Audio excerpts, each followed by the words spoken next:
Hey, Back again for another week. Episode 99. 99 episodes. We're close to the big hundo. And you just figured it out. We haven't missed a week since almost 2 years now. Episode 5.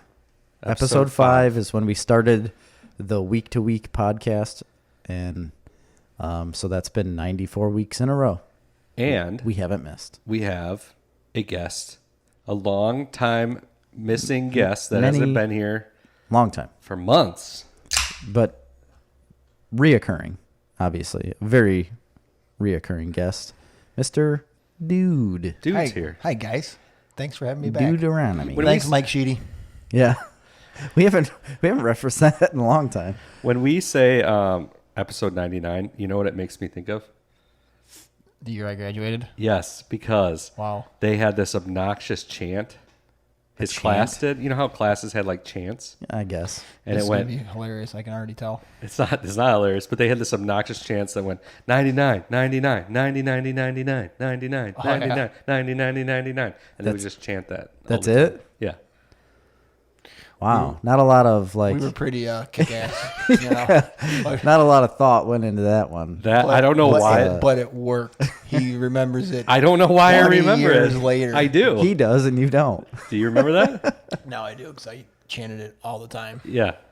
It's obnoxious. Everything about Dude's class was obnoxious. We should have chanted 05. I'm not sure how to take that. If it was a compliment or an insult, you know. Well, it wasn't a compliment, that's for sure. Oh, come on, man. I'm just kidding. I'm joking. 99, I know you are, but 1999 was like the best year ever. Yeah. What was it like Was it? before cell phones? I had a cell phone the time I was 16. I mean, texting wasn't a thing. Email was like, You had a cell phone when you were 16? What was it? the original Motorola flip phone. I had a StarTAC flip phone. Mine was Siemens. My very first one was a little that baby sounds Siemens. Exactly right. You had Siemens. Yeah. I did. And it was about this big. It was a little tiny phone. So I had a StarTAC flip phone that it was my dad's old phone that he gave to me. It had like the battery that hooked onto the front, like the outside of the flip phone. Anyway, I don't even remember I got rid of that when I turned, I guess it would be 16. So it would have been like 2000. Right. Is that when the year Spider-Man came out? No, it must have been when I was 18. So I got, when Spider-Man, the movie came out. 03, I think. No, Yeah, it was 02 or 03. I got right? this phone that looked like a peanut.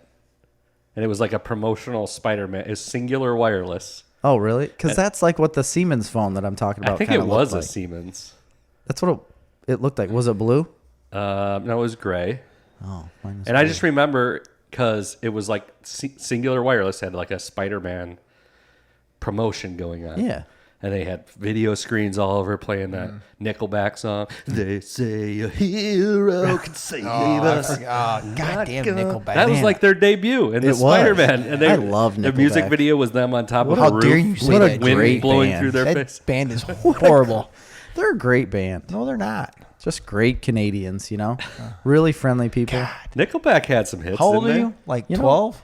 You know, a lot of people hate on them, and that's fine, but every single one of us in this room has jammed out to a Nickelback song, Do whether you- you want to I'll admit get to it or to, not. So Wanna where Be a did Rock the Where did the hate come from? I don't know. I've been a part of it too in my life. Oh, absolutely. Everybody has. It became trendy to hate Nickelback. I will Was it 100%. Mancow? I don't know. That's going back. The actual He's still Mancow. he's still still going. But he's going. not like he was back when he was. Yes, on, he is. He's even bigger. Is He's he on really? WLS 890 AM. I remember when he was on Nationally Rock 103. syndicated. I remember when the Rock 103.5 was the Blaze. What about He was what on else was another he one though. The Pig. He was on.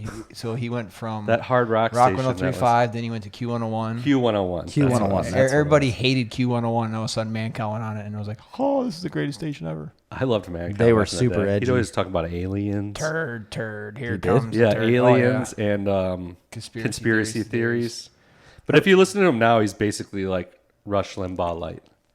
Oh, really? Yeah, he he's like was- a conservative commentator. He had some. By the way, did you hear?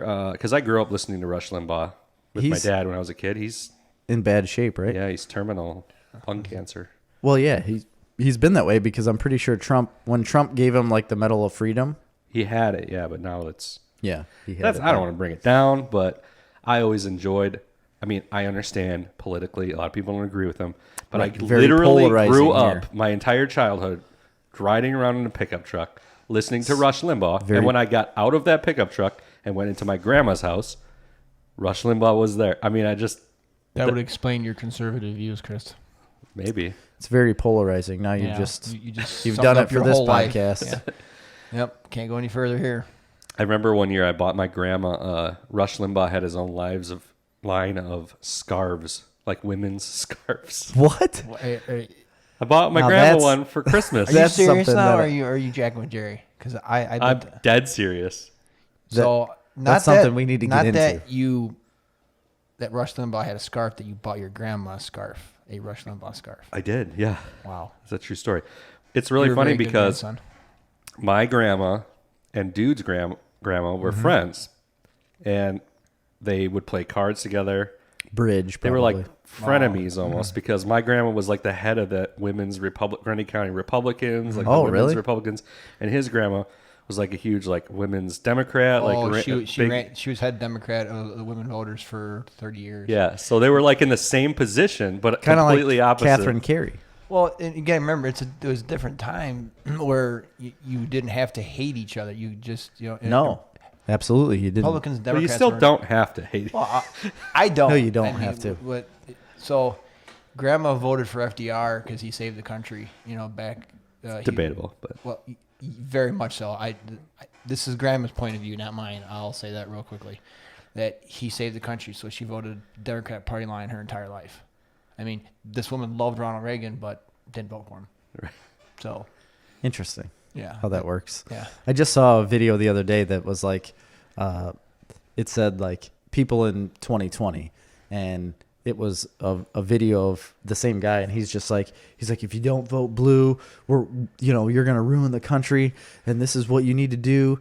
He's like, but literally like 4 years ago or 5 years ago or early 2000s, a guy's like, oh hey, who are you gonna vote for? He's like, wait, what? You can't ask me that. Like, don't ask who I'm voting for. That's like super invasive and like very private thing. Don't ask me. But now in like today's day and age, it's like, you have to vote this and you have to vote this, and this is who I'm voting for. here's what. Well, Very that's open. That's a funny story because Grace my daughter asked me who I was going to vote for. And I said, well, it's a secret ballot for a reason, Grace. And she's like, what? It's a secret ballot. I don't have to tell anybody. And quite frankly, it's nobody's business who I vote for. But it's changed so much to where Well, I tried to. anybody over the age of 18 now is like, well, I obviously have to vote I mean, for this person. I have an opinion on this, and I want to let everybody know. Okay. Okay. Don't vote. Just don't vote. I don't Wow, think the that's right like a really- opinion yeah, at all. I think that's I mean, really I like where you're wrong. going with this, but No, listen. It's just I'm sick of all the celebrities and all the yeah. people. I that are agree. like, vote. You gotta vote. Vote. It's like we don't need you. We're not children. We don't need you to tell us to vote. Exactly. Shut your mouth. It's like, You know what? So that's what I'm saying. Don't vote. Don't vote. It's really bothersome that people in that position think that we take their opinion as something that changes our mind. You know what I mean? Like an actor or anybody that we see as famous, which a lot of people do, especially the younger generation, like young kids will take their opinion as something that they need to do. Yeah, but kids But are in my, stupid. yeah, kids are dumb. well, and that's also why Hollywood, Really dumb. Hollywood used to be very conservative. Like California used to be a conservative state back. I mean, if you ever listen to Clint Eastwood talk, to be in Hollywood, to get a job, you had to be conservative because you were a pedestal of society and everybody looked up to you. Wow, how that's changed. Well, think about it. Like, Ronald Reagan was so governor of drastically. California. He was a Republican. I mean, it's how fast it's changed. Texas, So was Arnold Schwarzenegger. that's true. I just well, think that's so ridiculous. Texas was a Democratic state because it was a blue state because Lyndon B. Johnson was governor down there. So things are running cycles. I mean, now everybody in Texas is mostly Republican. All the Californians are moving in, and they're turning into a blue state because they're bringing their values down there. And A lot of people are leaving California to go to Texas. it's really kind of like strange. It's like the great. it's kind of like everybody's leaving Illinois. I mean, if I didn't have farm ground, I'd be gone. Well, yeah, but I love Illinois. I don't have a I problem mean, with. the taxes suck. Yeah, I don't have a But problem other with than that- Illinois. yeah, the weather's great too. I mean, I don't mind the weather. I like seasons. The weather doesn't What bother season? me. It goes from hot to winter. Yeah, that's fine. The taxes are terrible. I'm just so sick of like all of the political bull crap that is so corrupt in the state. Yeah. Like there's It's like when that you look at everywhere. it, when you look at it though, it's like, man, there's really nothing we can do No. in this state to change anything. It doesn't matter. I put something up on Facebook the other day. It's like Illinois has like 7,500 units of government, so like governing bodies. Right. They have so and the many next more. closest state is like 1,000, like 700 or something. The amount of political positions that they've made in this state is just It's like bodies of government though, so they're talking like township, school district, right. county. That's what I mean, city. and those are all political agree. positions, It's right? stupid. So It's just way too much. It's yeah, way too much. It is. It's just too much. Like It's way too everybody doesn't much. agree with that. No. Everybody agrees with it, but it's like nothing ever happens. The problem is people Yeah, feel the- powerless because, I mean, how many of our governors are in prison? Yeah. 2, 3? None now. I think they've all paroled. We're trying to get Rod Blagojevich on the show. Yeah. Apparently, he'll do anything for money. He will do anything for money because my brother-in-law and a group of his friends got him to do a video for, I think it's for his brother-in-law now, for his birthday on Cameo. They just paid him money and on Wow. Cameo, and It was actually it awesome. was genius. And I want to do it. Yeah, his new brother-in-law does not like Rod Blagojevich in the slightest, but they got him to do a video and wish him happy birthday. That is ingenious. And he talked for like a solid 5 minutes, if not longer. Yeah, it was longer. Like, and they gave him a lot of information about his life, where he grew up, Oh my God. all of this kind of stuff, and he just kept talking about it. Really good idea. So before we go any further, I want to say hi to all the people on Facebook. We got a lot of people watching. Hey, everyone. That's great. We see you. Sorry, we're starting so late. You know what? We're a late night show. I'm a bit of a social butterfly. It's He like is. I had some things going on. late night with Jerry Fallon. I had dinner at I had dinner at Mustachios. What'd you have for dinner? I'm going there tomorrow. I had the bluegill basket, Like fried? fried bluegill and hush Places puppies. do that? Sounds good. Got some bluegill cheeks? I mean, I'm not going to comment whether they're weight because I don't want to sway their business. You know what I mean? I gotcha. People can make their own decision. I'm going to be there tomorrow for the first time, and I will make a decision tomorrow night. Well, I'm in a media position here. I'm gonna. All the eyes are on me. I don't want to wreck a small business. Well, No, you're you're- very important. I mean, I have been in your house. It smells like mean, you're doing it. leather-bound books. I Yeah. mean, it's No, awesome. you're wrecking it right now How? by not commenting. I'm Your complicit silence. in my silence. Yeah, your silence says it all. I mean, Chris. he's the next Anthony Bourdain. I mean, look at him. I hope not, because that Quick- would mean you're gonna hang yourself. Oh, jeez, Jerry. My God, way to bring the show down, Jerry. Jeez. You're not even drinking. Listen, Snarf Talk coloring contest. It's in the works. It's happening. Everybody's got them, right? I gotta check on one more person. I think that has everybody's not got them. responded. You guys got 4 weeks from Yeah. today. How about that? 4 weeks. So Like end of November. Or we're- It's the end of the contest. 103. 104. Episode 104. We will announce the winner. Okay. You'll win hundreds of dollars Yeah. in prizes. Cash Amazon. and prizes. Wow, Fabulous that's prizes. Amazon gift card and sweatshirt, T-shirt. Your sister, by the way, said move to Wyoming. state To Wyoming. Best state ever. What? Is she moving to Wyoming? No, she's lived there for a few years now. Why is she? I would go to That Wyoming. was a typo. Oh, That's okay. fine.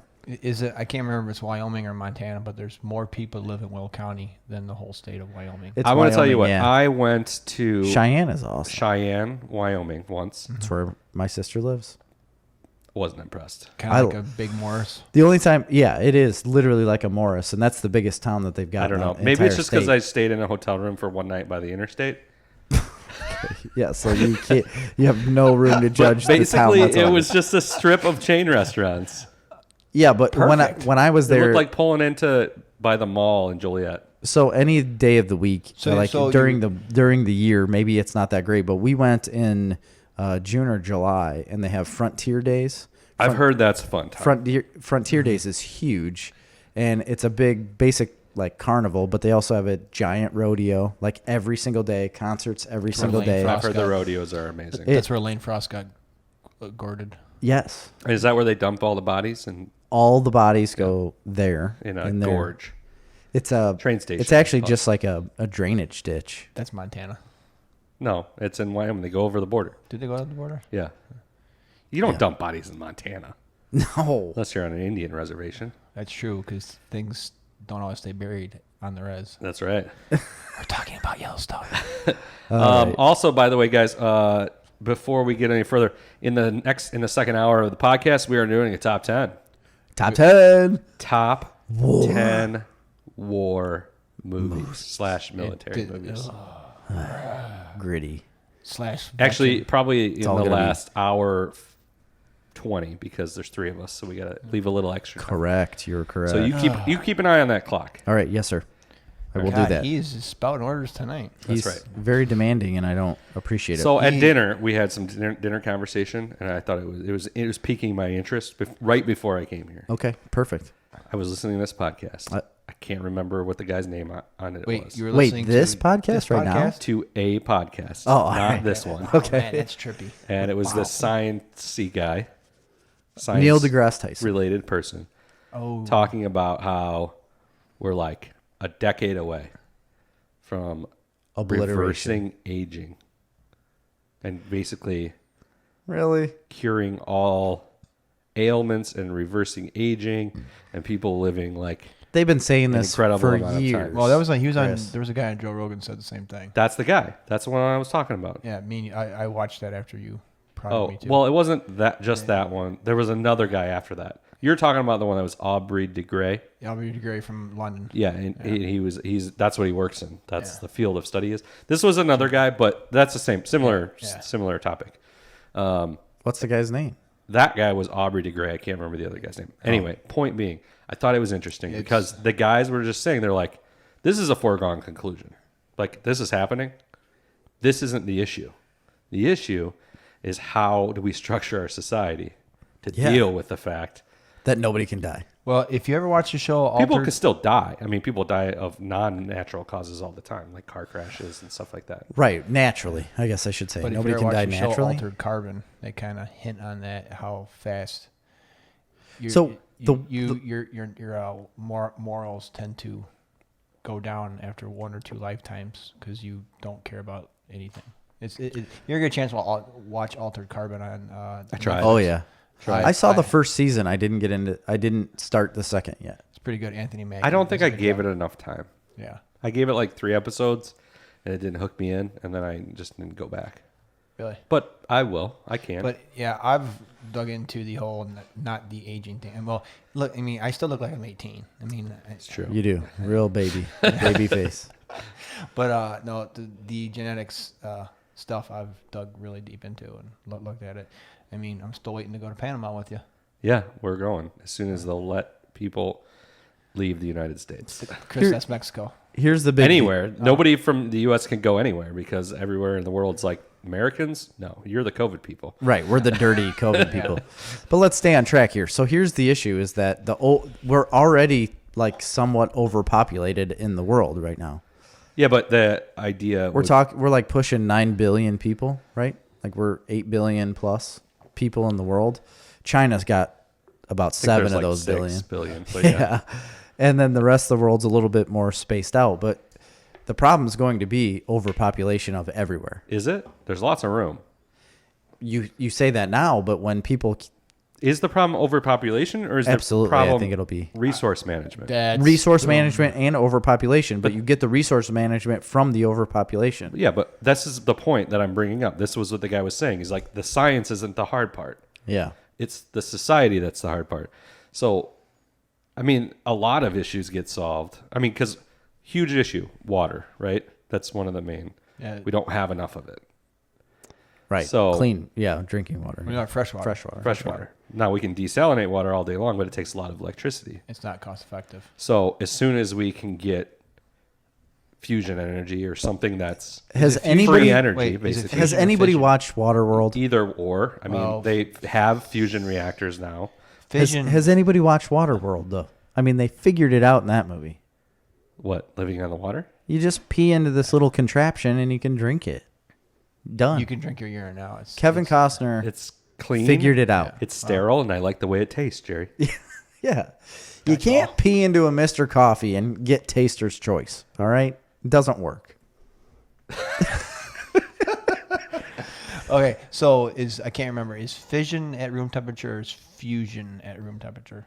Well, fusion is like the process that happens on the sun. Okay. So, no, there's cold fusion, but that's not real. And that's what they're trying to. It was in the movie The Saint with Val Kilmer, but And chain reaction with Keanu Reeves. yeah. That's a good movie. That explains a lot if you watch it and you think about it. We can't have clean energy overnight. But fusion, they have working fusion reactors. Yeah, They're which is small nuclear. scale. Yeah. But they're way safer than That's our the- current nuclear. Well, they're building one, the Daisy Chain module, a nuclear reactors down in Arizona. But they're like double over budget. They're like $4 billion over budget, but they're supposed to. The whole thing with nuclear is ridiculous because it's clearly what we should be doing. The best source of But there's energy that no you can do. Yeah. political will, and people have so many misconceptions. They go, well, look at Fukushima. It's Yeah, that's what railroaded like Fukushima was old as shit, and when they built it, they didn't know how to decommission it. Like, they didn't know. It's the how exact to same shut style it reactor down. that's in Dresden. Yeah, but there have been upgrades made to Dresden. It's the same style of a thing. Fukushima, when they It was also like a freak accident from a tsunami. it also was but you have to have them freak accident proof. Yeah, I mean, that's the exactly. thing. So Dresden has been But planning still, for like, very few people died in 1,000-year that. floods for a long time because they constantly contact us and talk about like, well, in this situation, how many feet would the river rise? We're like, I don't know. 32. You'd have to take in literally, like, if you have somebody doing this, get them to figure out how much water would be collected in this watershed that would come into the Illinois River, and then you can figure that out. But me, I don't do that. I just make the lock I just open down. do. I tell guys like, you better open some gate. Open that up. Get the dam up a little bit. She's at 9 foot, boys. And gotta get her up. And once the dam's open all the way, there's literally nothing we can do. Jerry's like, that's just it. kick back, smoking cigarettes. That's I'm it. like the Drinking guy iced that tea. stands out there in my underwear with that like Canadian flap hat on, drinking a beer. Shitter's full. I'm like, man, open that bitch up a couple touches. But it's like a river's full. river's full. Open her up, guys. Hey, Clark, river's full. That's all I tell. Hey, we got another dead body over here. Bring the poking stick. Oh, there he went. Never mind. I can see Jerry downtown Joliet there by the locks, just sitting there. No, I'm Peeing. outside of Morris now. Don't worry about. Don't bring just Joey. peeing off the lock, like my 12-year-old son. Just Surveying his domain. Yeah, that's what I do. Open them gates up. There's dead bodies all over. I am the law. They're like, Jerry, quit peeing. And I said, look at it. I'll never stop. You look peeing. at it. I'll never stop. You peeing. watch me. I'll never stop peeing in this river till I'm dead. It's sterile, and I like the way it tastes. You son of a bitch. Now open the gate. So that's what I do for a Yeah, living. that's called being a lock master. Yep, it's that easy. How did you become the lock master? I applied for the position and got it. And by the way, when are they changing the name? Because it's not politically correct. We've already talked about it. Yeah, we have really? discussed this before. Yeah, I don't see it happening unless We're the banning president. the word master. I don't know I who- thought you were going to ban the word lock. So if you look at the actual position description and the name of it, that's not the name of it. Where Lockmaster came from, no idea. None. I don't But you know. enjoy it. It came from Britain. I was clearly. just told that that's what we're called. Yes, obviously. It's definite monarchy. It sounds like a British name. Lockmaster. That was not a British accent. No, It's- I don't know what that was. Spanish maybe. It sounded kind of like Mufasa. It was. Not That's Mufasa. Jerry. Everything the water touches is my kingdom. No, it's was everything the actually light. really good, yeah, man. I get it now. Yeah. Water. Yeah, it's a joke. Yeah, it was a good one. I liked that joke. It was so good. Wait, but Mufasa wasn't like in charge of the light. No, everything the light touched, he was in charge of. Yeah, like Right. killing all the zebras that didn't need to But be not alive. necessarily in charge of the water. I wonder if he would have known that the light touches But Jerry, everything you are in if he charge would have of the tried water. to take over the world. He was a stupid lion. Lions are so dumb. Dumb fuck They lion. are so dumb. Like if you give any sort of like problem to solve in front of a lion, they can't do it. No. They're so dumb. Yeah. It's like they don't even have thumbs. They're like half as smart as a monkey, and monkeys are idiots. Monkeys are way smarter. A crow is Them incredibly sons smart of bitches are smart. compared to a lion. Lion, they'd die way before a crow would ever die. Crows can solve little problems smart. like a 3-year-old. I mean, crows are smart. Like you can see them in a tree and they'll sit there and stare at you. You go get your gun to go shoot them. They use tools. They take off. They're highly intelligent. There is some weird shit that we don't know about because there was this guy talking about that I heard. He was talking about some experiments they were doing with rats. Okay, and they taught rats Dirty rats. how to do this maze here, like in the United States. They've been putting rats in mazes for Listen. a long time. I'm not done with the story. Yeah. And then they let 'em found finish, out Jerry. that rats on the other side of the world, on the earth, in a different location, were able to figure out the maze because of some kind of collective intelligence situation, Telekinesis. some sort of genetic intelligence. Isn't that That weird? they could like What? send to each other? I don't know the details of this, Clearly. Yeah. but I'm going to look it up. Entertain yourself. So Okay. No, but you're saying so a rat solved a problem on one side of the earth where they had never had a rat do it before on the other side of the earth, and then he just knew, or she, Yeah, there was knew some to sort of- solve. Yes. You know, I heard this. Could story it have about a just been dog. like this rat solved the problem? Yeah, that's what I was going to make No, a joke about. it's it. impossible. Jimmy. Yeah. It was an impossible maze. They had to teach the rat. Okay. So they taught one rat, and the other rat figured it out. Did Yeah. they try it with multiple rats? He's talking about telekinesis. I know he is. It's like Mind bullets. So, ESP. So the rats are like Professor X. I don't know. I need to find the story exactly, but it might have been like the offspring of the rats. I'm going to text Jerry. Which either way, that So would they be pretty taught incredible. the rats to do this maze, and then like the rats' children knew how to do the maze without being taught. Oh, So it was like a genetic intelligence, genetic memory. genetic that memory. yeah, that I can understand. I don't believe it. You're No. full of shit. Well, I mean, he didn't. I didn't make that. I up. didn't Why make don't- this that- You experiment. know, you won't comment about Mustachio's bluegill basket, but you'll make up a story about genetic rats. Here's the funny part about this: genetic your memories and sister, rats. your sister commented, Chris, and said the last time she was at Mustachios, she had the bluegill basket as well. Must be a family thing. Did she say how good it was? Because I'm Ask dying her, to know. how good was it? She man? also commented and said crows have been in a genocidal war with gray horned owls for years. What? Wait, what?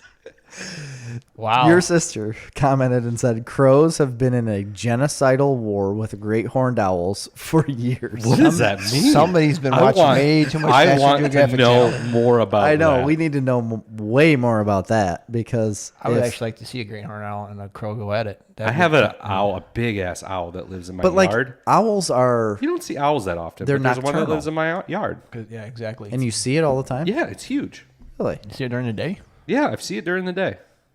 impossible. Yeah, that's They're- like, I thought they're invisible. during And the day. then the other day at my house, I walked out of my house in the morning, and there was a freaking hawk sitting on the cab of my truck. yeah, I had that happen on my truck too. It's weird. just chilling, huh? Just chilling. But I had one run, Or is he- fly directly into the side of my house, right in the windows on the west side. Boom, flew into the window, Oh. dropped down, walked around my house, and hopped up on the top of my truck, and just sat there. And I didn't know Buddy what of to mine- do because I felt like he was going to scratch the crap out of my truck with his large talons. or So I just let him sit there until he flew away. Just let him sit there and chill out, like Chris did. Yeah, but you you don't shoot see. it? I Did you thought shoot the owls hawk were away? invisible. I in the- did shoot it. Yeah, I shoot it. You I sh- threw you- a shoe you- at it. So Did owls you are use a not broom? invisible during the day. No, they're very much visible. Like Predator. I thought they had a cloak. Interesting.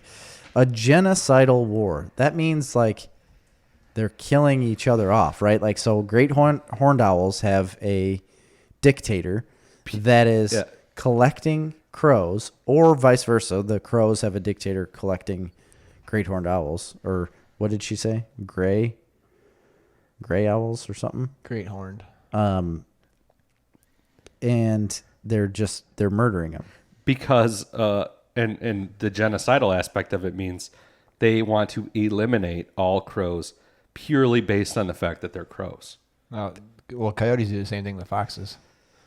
Really? The first thing coyotes do in the movie, why don't you? I have a friend that has a pet fox. I would love to raise a fox. Isn't that crazy? I would love to raise a fox. Snapchat all the time. We had one in town, Mazan, because that's the only place he could live because the coyotes couldn't. Your get sister said it's true. You need to listen to the podcast Stuff They Don't Want You to Know. There's one about crows, and it's super interesting. Stuff They Don't Want You to Know. That seems like one of those catchy tags that they put on like really shitty videos that make no sense. It's just like clickbait stuff. Clickbait. Yeah. That's what that sounds like. Yeah. A clickbait podcast, Mandy. It's not real. But crows are very smart, very intelligent. Not smart enough to dodge a bullet. Tony Ely said, "Is this the Alex Jones episode? What's with the rat telekinesis talk?" It's called morphic resonance. Morphic resonance. You piqued my Brains of curiosity. 2 rats linked halfway across the world.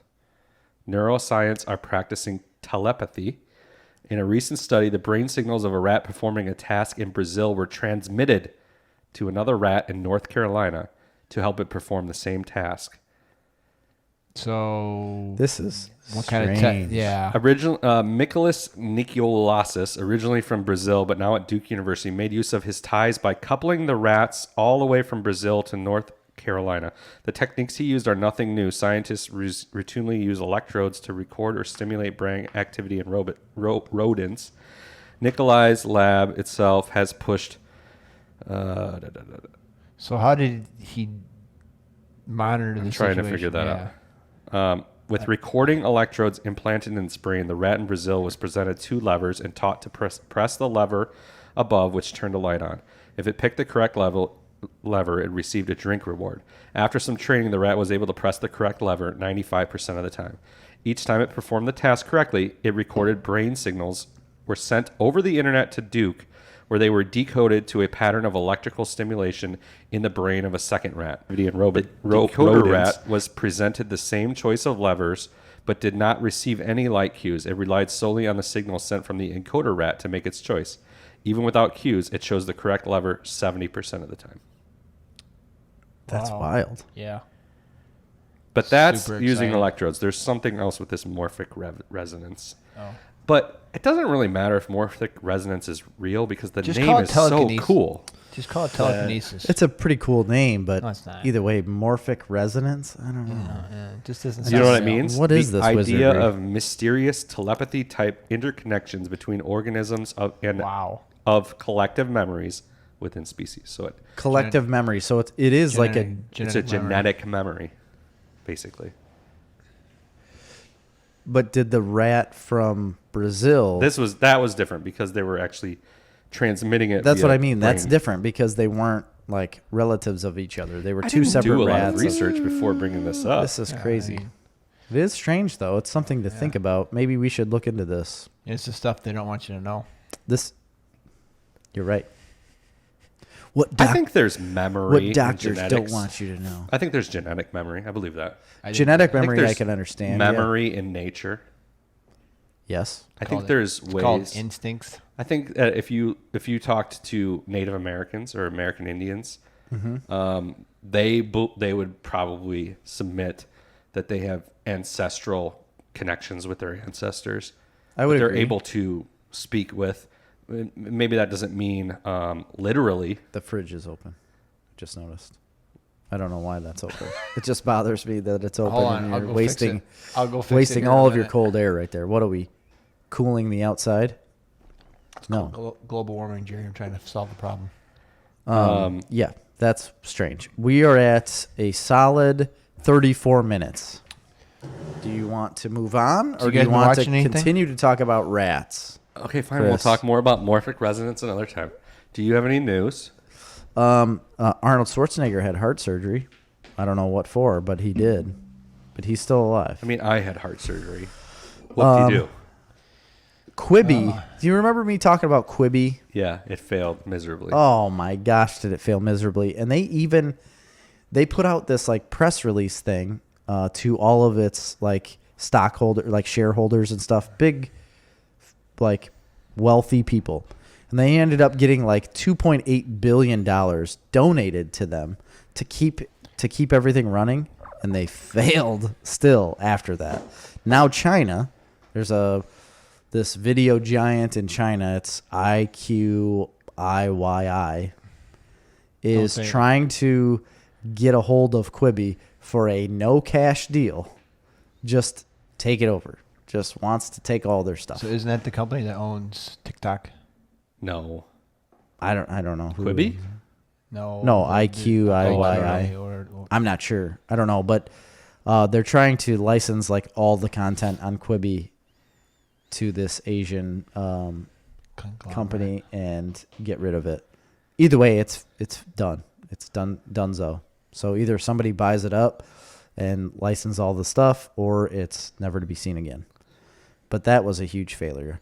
What did they think was going to work about short little it's like anywhere from 2 minutes to 20-minute shows that you can only watch on your phone? I don't know. Here's the problem. There's a fallacy in the world of like entertainment that like Americans or people have short attention spans. Mm-hmm. And there's basically no support to that. There's no evidence. There's no evidence of that. And it's actually everything flies in the face of that as far as like people are hungry for long form content. Yes. Yeah.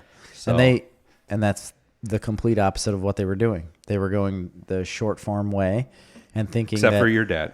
Everyone thinks we're boring and wants us to be shorter. I know. I saw that. He put a sleepy face, right? Is that what he did? Didn't you see in the comments he put like the sleepy face? Yes. Yeah. I don't know why they thought people would only watch a 10-minute episode on their phone and think that this is the content everybody wants. I mean, YouTube has that already, right? Yeah. People are creating that kind of stuff on YouTube. Nobody wants an episodic show that's only 10 minutes long. Nobody wants that. No. I agree. And I bet you they'll agree now too, because it obviously did not work. Let's see. That's all I got, really. That's all you got? That's really Should we do some what you're watching before we get too much more into our top 10 war movies? Yeah. I only got a couple. I only have one. I'm still just watching Star Trek Discovery. I haven't watched much else. That's so good. It is super good. Where you at? Middle of season 2. Oh, yeah. It starts to get... Season 1's fucking awesome. 2 gets good pretty quick here. I'm telling you, everybody can watch this show. You don't need any Star Trek knowledge. No, you don't. You don't even really have to be a sci-fi fan. No, it's you not don't. super sci-fi. Mm-hmm. No? It's kind of an action thing. Yeah. Then it's not like Voyager or Enterprise that was like way technical. Yeah, but the acting is outstanding. The guy who does the big tall alien, I can't remember, the captain of Discovery. Starts with an S, but I can't remember it yet. It's amazing how good It's great. of makeup, I'll call it. The only thing I'm not crazy about is the Klingons. Yeah, they totally messed up the Klingons. Well, I don't know that much about the Klingons to begin with, but I don't think they look great. And also, they were trying to reinvent the Klingons again, and they should have just left them the classic. Okay, remind me, in the classic Star Trek, were the Klingons supposed to be like? Because they're basically making them into like Middle Easterners. Like they're basically like it's like a Muslim. The Klingons, their whole culture revolves around war and honor. But it's very religious, yes. And even how they I would say their language probably hasn't changed. So maybe that's the way they're always were portrayed. I don't know.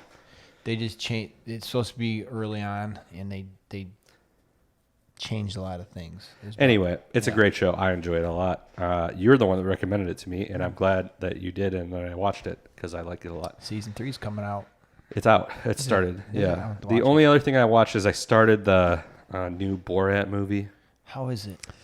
super political. So I just Yeah. kind of got. So it's got it. the- That's what I was going to bring up too. Is it's got an 84% critic review on Rotten Tomatoes, so it's got a pretty good score there. And honestly, the viewer review was only at 82%. It's very. That's still just pretty high though. Yeah, it's just. I watched like the slightly first half lower. hour. Honestly, I didn't turn it off because it was political. I just fell asleep.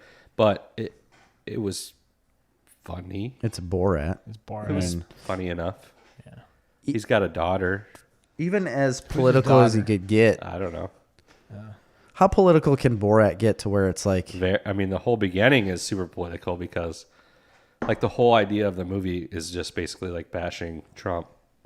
makes sense? I Like, mean, his government sends course him he to the is. United States to present a monkey as a gift to Vice President Mike Pence. That's what the movie's about.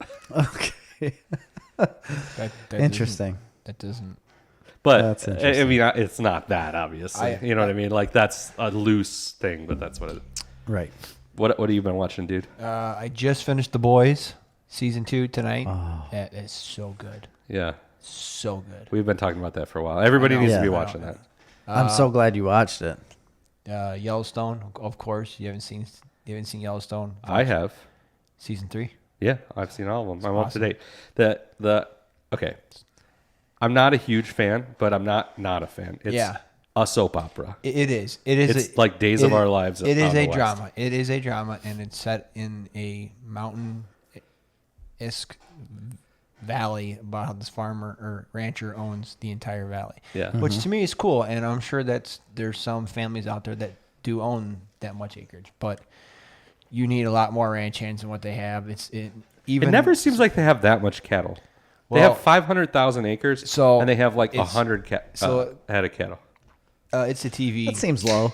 It's a It seems drama, low. and the guy, the older ranch hand, I forgot his name, who has a white mustache, carries the 45. Walter Brimley. No, Wilfred Brimley. Wilford. Well, Damn. he's I know who he's you're a- talking about. Yeah. He was actually a guy who was brought Diabetes. in to help out, and then they made him on in the show. And there's a couple YouTube videos where he says, "Hey, I know that this stuff isn't real, but it's a TV show about our way of life and culture. I mean, it'd be like having a TV show about farming in Illinois. I mean, our lives are pretty boring. That's Well, wrong. actually, my life's not, but You ever met the hosts of Snarf Talk? We're not boring. no, you're not. That's why I'm your guys' friend. We're You guys are pushing awesome. the edge of what farming in Illinois can be. You know, farmers of Illinois. I know it does get pretty wild around here. But at the Yeah. season 3 finale is, I want to see season 4. Yeah, I exactly. need to know what happens. But I I don't will think give it that. They all die. It's No, way over the top. it's not Game of Thrones. I mean, It is basically Game of Thrones. they're not going to kill off any of the main characters. They better. They're gonna kill somebody. They got to. Guaranteed. People die on that show every fucking week. You know what I Yeah. bet you it's not? Yeah, somebody's going to die. More people die in It's Yellowstone not than Kevin. Game of Thrones. It's not Kevin Guaranteed. Costner. No, you know what it isn't? Uhtred, son of Uhtred. It isn't. That's true. This show. My gosh.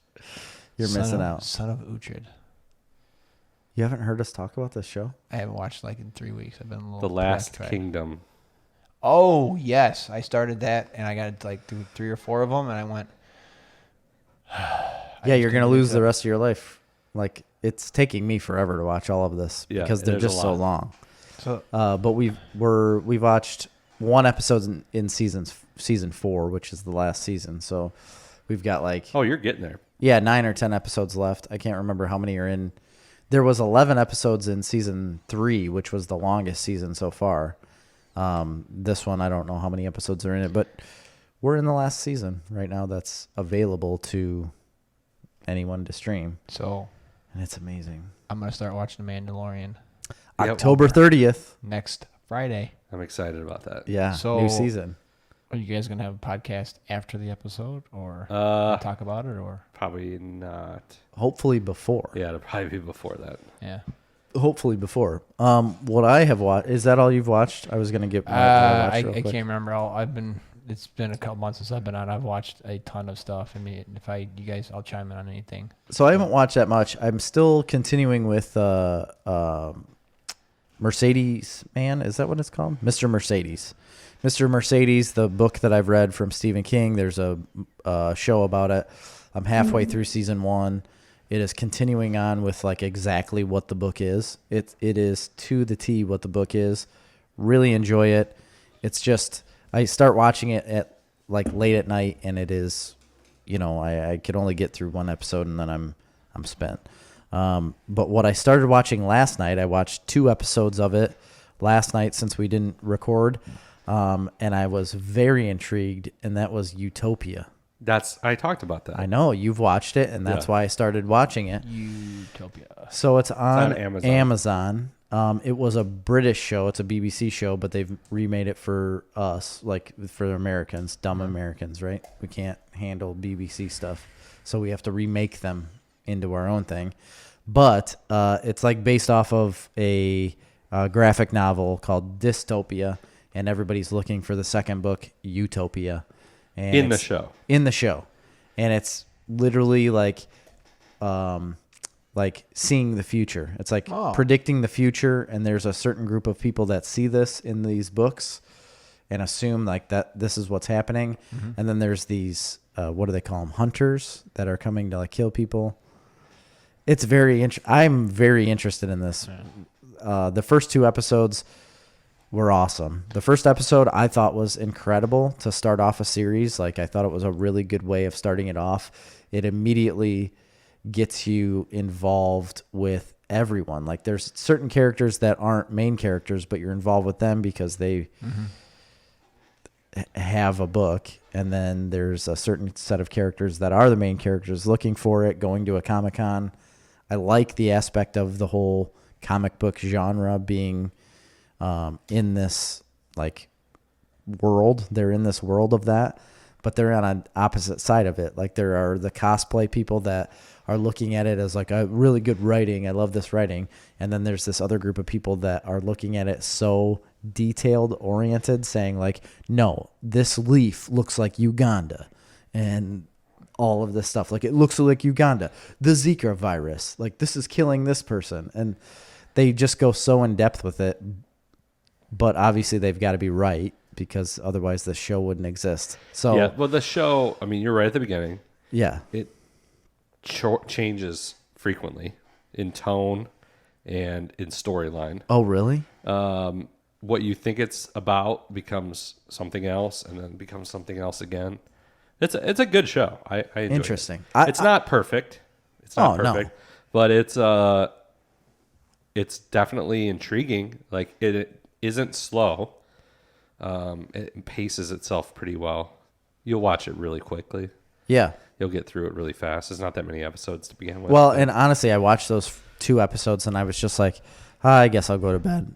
I could have watched another 2, I felt like, because it was very quick. It was a quick watch for even it being 2 hours, It felt pretty quick. So I'm intrigued to see more of that. I also started Lovecraft Country on HBO. I've been thinking about starting that. I've heard very, very Yeah, good there's been reviews. a lot of Some good people things about love that. it, and some people absolutely hate it. Oh, really? So It's got wizards in it. I'm in. Yeah, I like I figured wizards. you guys. Yeah, who doesn't? Yeah, who doesn't like a good wizard? Yeah, it's kind of out there. But it's Lovecraft. I mean, Lovecraft like stories are way out there. That's way out and there. they touch on that first thing, and I had to research it because I had no clue what they were about. And I'm like, ooh, and then they hit on it really fast. Yeah, Lovecraftian stories are very. I was just kind of turned off because I've heard some people say like it's not that good, but everybody's acting like it's super good because it's like a diverse cast and stuff like that. So everybody has to say how amazing it is. I mean, I should watch it and judge for myself. Yeah, they hit on a lot of the social aspect. Yeah, it's very it's like political and social. If you're back in the 40s and 50s of segregation in certain areas. Well, I mean, yeah. But that was accurate to the Yeah, time. it was. It's just how and it was, especially yeah. of when it was written. It's horrible. It's accurate to that time. So, I mean, it may seem like it's more on point to today's day and age only because of what's going on. But at the point that it was written, I mean, that's what was happening. I mean, to then be as honest, well. a lot of people said the same things about The Watchmen, Yeah, and it's one of the best shows ever. right. So there you go. Very good, and it's canceled. I never watched it. Not canceled. Just he decided he didn't want to do anymore. It That's did right. very yeah, well. that's right. He just decided he was done. Yeah, It did very well. It won a bunch of awards. He should keep going. It should keep going, but he made a story. That's all he wanted to do. And there is a bit of a cliffhanger ending, but not really. It's just like inviting you for more. You could have more, But but you don't need more because it the is- story completed itself. yeah, it did. So what are you That's guys sad. excited for that's coming out soon? Besides Mandalorian. The Mandalorian, I mean, That's that's it. about it for me right now. At this point, that's all I know. WandaVision looks incredibly good. Yes. There's another one coming out. Witcher 2 comes out in the. That's a ways off. Spring? In spring or summer? I mean, of course, that's probably what I'm more looking forward to than anything. Yeah, but have they even filmed any of No, that? I don't think They anything. started. There were some pictures leaked of Geralt's new armor and Ciri training at Karamor. So it looks pretty good. Then the Batman. They're never gonna finish filming that movie. They're in production right now. It looks amazing. They just moved it back another year. Yeah, we've got a 2022. whole another year to go. I know. I'm so disappointed. Really bad. All right, we should start this top 10. We're at 51 minutes. Let's get into it. So we're doing our top 10 war movies. Chris threw one together real quick because he hates war movies. He hates top 10s. He hates me. I heard he hates veterans too. He doesn't like anything about it. He was very against this topic. He walked in and he's like, "Really? We're doing this top 10?" It's been a struggle tonight. I don't even. None of this is true.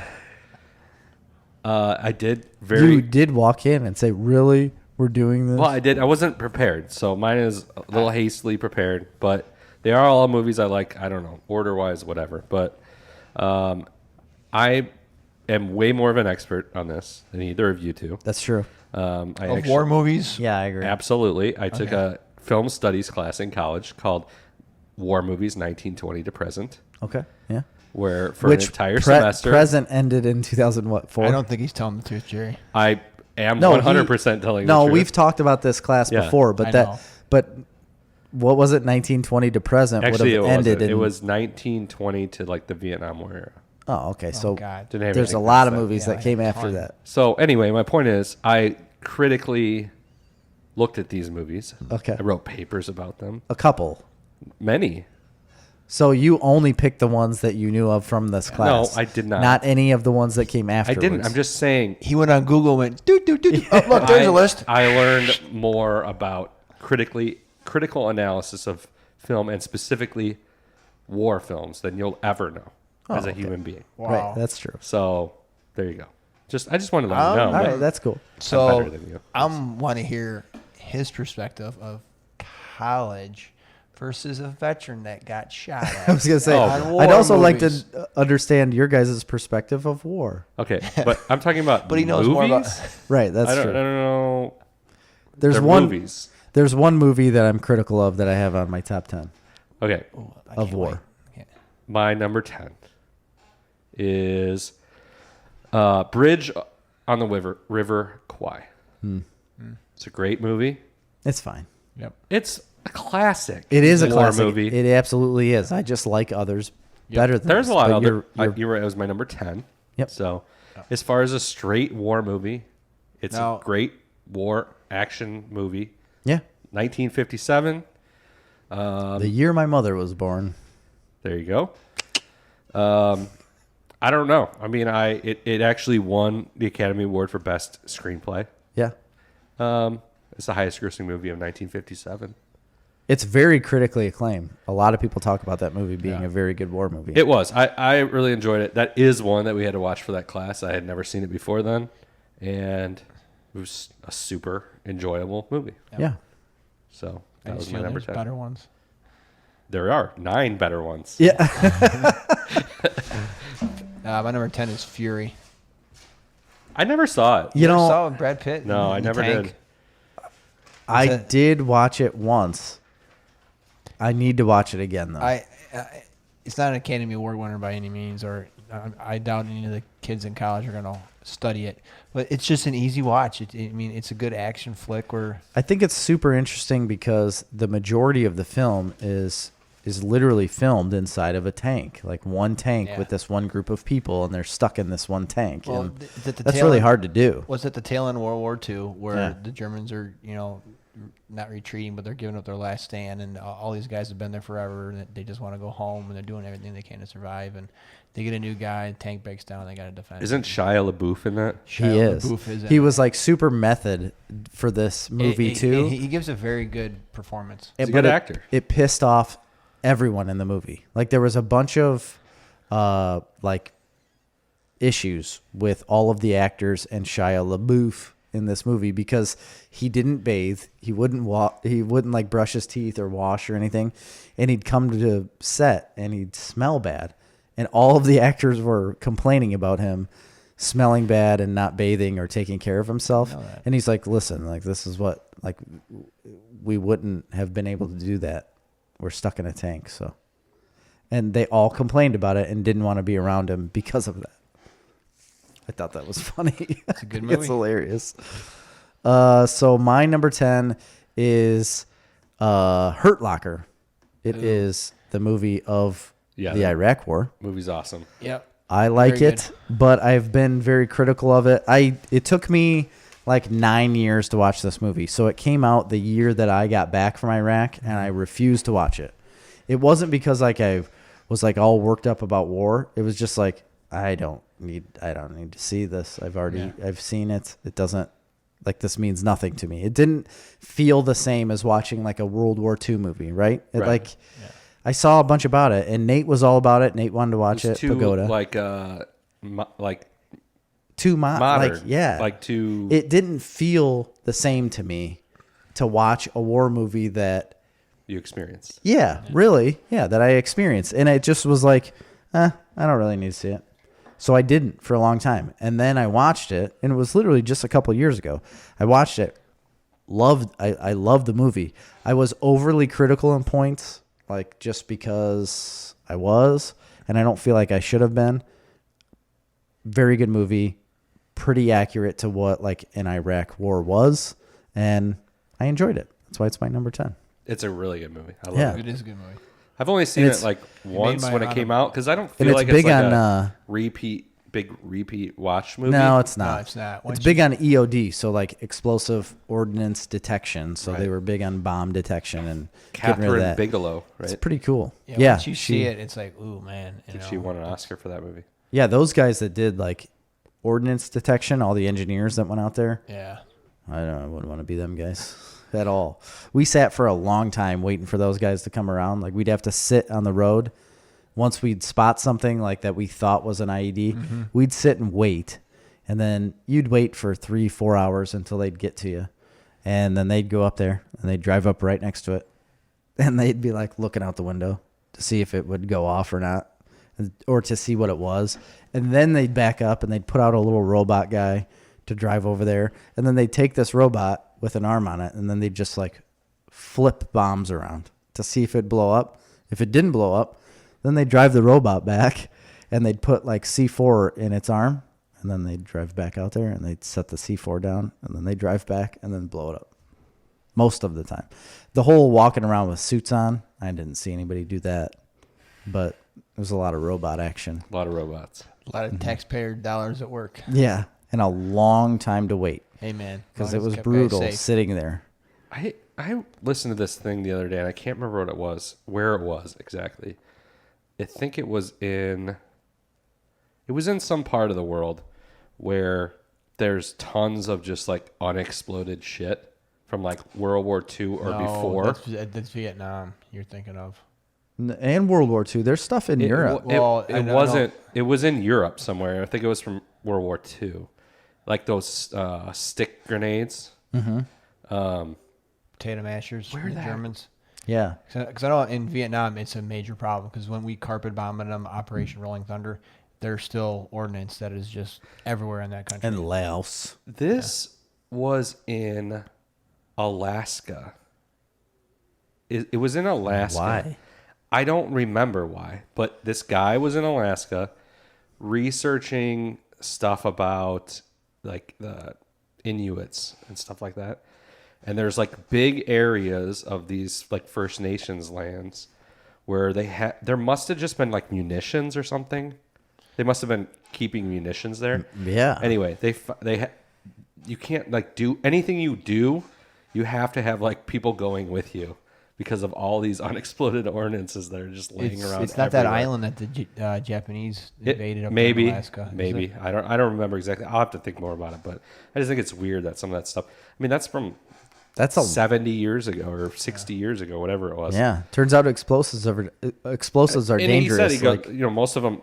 He never came across one that actually exploded. Well, that's good. But anytime they came across one. But this happens a lot of places. Yeah, Like, there's a lot of places that Europe, are unexploded Africa, ordnance are like I mean, killing people. Africa's a big one. Yeah, Africa's huge. Where they have a bunch of landmines just Yeah, laying it's around, like people walking by and everywhere. killing people Yeah, all the time. it's weird. Yeah. Crazy. You're number 9, Christopher. My number 9 is I screwed that up.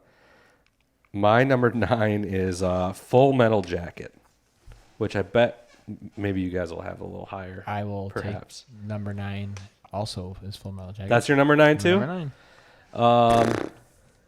Jerry's obviously got it higher. Well, That's silly. we said which ones we enjoyed, not the best war movies. I enjoy the Full Metal Jacket. It's one of the first, I think he's saying he's probably got it higher. Yeah. It is an awesome movie. Yep. It is. It has some of the most memorable scenes of any movies. You're right. Stanley Kubrick is amazing. On point with this one. It's interesting how it's basically 2 movies. There's 2 separate movies. Yes, Yeah. this is what I love about that Yeah. movie. We'll talk about it We'll more talk later. about it more later. So, Okay. Yeah. and Lee Emery, R. Lee Ermey. Arlie Ermey was not even an actor. He was like come in as a consultant, and they're like, "Oh, you're just gonna do that." He was a legitimate drill sergeant. Well, in the right, but Marines, in the and they- movie, he came in as a consultant. I can't remember if that was his second movie or I think it was his first movie. because he was in another one. I can't remember. And all of the scenes that he filmed inside the barracks, they were just like, go for it. Do what you do. They had a script, and they're like, we'd like you to do this. And then he just went off and did what he did, and they're like, all right, go, take it away. Private Joker. Yeah, and my brother always called me Private Joker because I looked like him, especially when I was in basic training. Looked like who? Adam Baldwin? Who No, was Private- Who was Private Joker? I can't remember. I would have to look up his name. It's been a again, while but since I've seen it. But when his it's head was shaved and glasses, it looks a lot like me. He's just much taller. That's all. That's all it is. Your number 9, Was dude. Full Metal It was Jacket. Full Metal Jacket. My number 9 is a movie called Rescue Dawn. I've never heard of it. Really, you've never heard of Rescue Dawn? I have, but remind me who's in it. It's a good movie. It's with, let's see, what's his name? Christian Bale's in it. Steve Zahn's in it. Jeremy Davies. That's about it that you would know. But so Christian Bale, it's based off a true story from Vietnam. Christian Bale's playing what's his name? Dieter Dengler. That's a real name. But it was a Navy pilot that got shot down over Laos and was a POW. Oh, yeah. And he was captured. He was a POW. He was in a POW camp for like 2 years, and it's based around him being a POW with Steve Zahn, who is an American soldier, and Jeremy Davies, who's an American soldier, and then they band together and figure out that they are going to break out of this POW camp on the 4th of July. But they've already been like in there for 2 years, and it's just based around that escape. Right? It's a true story. It's a true story. It actually happened. All of it's true. There's a book about it, and then they decided to make a movie about it, and I loved it. I thought it was super intriguing. Like they show you the extremes of being in a POW camp. Well, first he's this pilot that's super arrogant, thinks he's like the best, like the biggest shit on the block. Then he gets shot down, and he's struggling to try to escape from the Viet Cong. Then he gets captured, and while he's in the POW camp, and you see how they're treated and everything that goes on, just insane. And it maybe the movie embellishes. I'm sure it does, but it is based off of a book, and the guy that lived it wrote the book. So I don't know. I just think it's got to be pretty accurate. But then they hatch an escape plan, and just watching them get away, it's almost like somewhat of a thriller. It's like a heist movie, only opposite, where they're trying to get out of a place instead of get in a place, Yeah. Mm-hmm. And it's just a really fun watch. I really liked it. And it's super heartfelt because obviously you feel bad for these people that are prisoners of war and they're trying to get out of it. And just like the ending of the movie while they're, spoilers, are escaping, I don't know, it's incredible. Just the way they had to have felt when all of this was going down and like actually being saved at the end. Again, spoilers. Does that spoil anything? No. You got to figure that this actually happens. Them being actually saved, like how thin of a margin it was, pretty incredible. I liked it a lot. Cool. Is that Christian Bale's amazing. new movie? 2006 came out. Oh, I never heard of it. I probably have if I saw like the cover or something. I didn't see it. It's really good. I liked it a lot. My number 8 is a more modern one. It's an Iraq War one. Well, Desert Storm. Oh, Desert Storm. Oh, Three Kings. Yep. My number 8 is Three Kings. I've always loved it. I put it on my top action movies list too. You right? did, yeah. It's Ice Cube. Yeah, George Clooney. And and Marky Mark. Yeah. I've always loved this movie. I just think it's a super fun. The filmmaking style is super interesting and different. Yeah, it is. It's also kind of like a heist movie, And it was a big deal. Honestly, when it was like a blockbuster movie when it came out. It was a huge movie when it came out, and I mean, it's not necessarily per se about war directly, but it's like it is though. Yeah, it is. They're based in war. I mean, It's about something that happens in war to these people. Yeah. You know what I mean? But and to be honest, like the Gulf War was a war, but it wasn't also. Like there wasn't much ground warfare. it was a policing action. We kind of just walked across the country and it was done. yeah, That's literally it. It took like a matter of a few weeks. And this was them stealing Saddam Hussein's gold bullion right out of a bunker. Kuwait. Or Kuwait. I don't know. I don't remember. But anyway, I love the movie. It's one of my favorite movies of all time. And so I had to throw it on the list. My one historic thing of when I was deployed was that I was on a mission outside of the city the day Saddam got hung. So the day they were hanging Saddam and he got killed or like hung, we were on a mission and we were stuck on a road because there was just like cars everywhere. It's just like a sea of cars as far as you could see, like cars sitting around, and people were standing on top of their cars trying to look. He was hung inside of a building, so he was like inside, but all of these people were literally trying to see it happen. They were like waiting. They're like, yes, we want to see this. Isn't that crazy? It was insane. It's something I'll never forget. It was unbelievable. But then we just had to like kind of drive over cars and around cars to get where we needed to go because we're like, just get out of the way. It's like such a big deal too because remember the images were broadcast all over Of his capture. Yeah, but of his hanging. no, but not. I don't in- remember not in much of United that. States. Oh, I saw pictures of it. They're all over the internet. Of him being hung? Yeah. I just I remember don't him being remember that. captured. I don't remember Yeah. seeing it, but I was also there, so I didn't get much of the like U.S. news or anything. Yeah. Anyway, Three Kings. So you're number 8. You Dude. glorious bastards. I love that movie. I love that movie. I'm not gonna lie. We might talk about it later. Okay. Yeah, we will talk about it later. Hey, yeah, it's a great movie. It is very We'll talk good. about it later. Can I get a 5-minute break? No, we're live. Okay. So Oh, we're live. That's right. Okay, I'll be all right. Yeah, I Forgot can't do about that that. anymore. I mean, if you want to leave, I may you have can to. go Well, I outside talked- and we'll talk No, about I'll something be all right. else. Keep going. My number 8 is a movie that came out early 2000s, I think. Yeah, it was like 2001. Enemy at the Gates. Oh, that's a great movie. Oh, that's the sniper movie. yeah, It Russian is the sniper. sniper. Classic. In The World War II. German and Russian sniper against each other. It was I forgot about that in movie. That's a Stalingrad. really good movie. In Yeah. Stalingrad.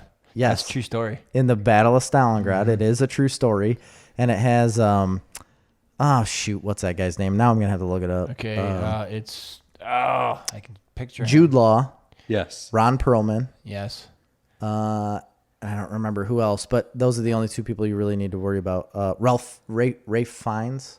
Ralph Fiennes. Yes. That guy. But the German sniper's a popular actor too. I loved that movie. As soon as it very came out, good. I used to watch it over and over and over again. My freshman year of high school, that's when it came out. My 8th grade freshman year, I would watch that movie over and over again. I loved it so much. The intensity of it was Very super intense. high because you never knew what was going to happen. You didn't know like who was going to shoot at who. There were so many close calls. Yeah. I love everything sniper. Rachel At the Weisz time- corrects Yes. us. She does a Somebody corrected us. butt scene. Rachel Weisz. He just wrote Rachel Weisz. Oh, Yes. Um, She's the female sniper. but there was just so many times where you think like, oh, here it comes. Like this is going to change the movie, and they miss. And it was just it's such a great movie. I want to watch it again, like right now, talking about it because I loved it so much then.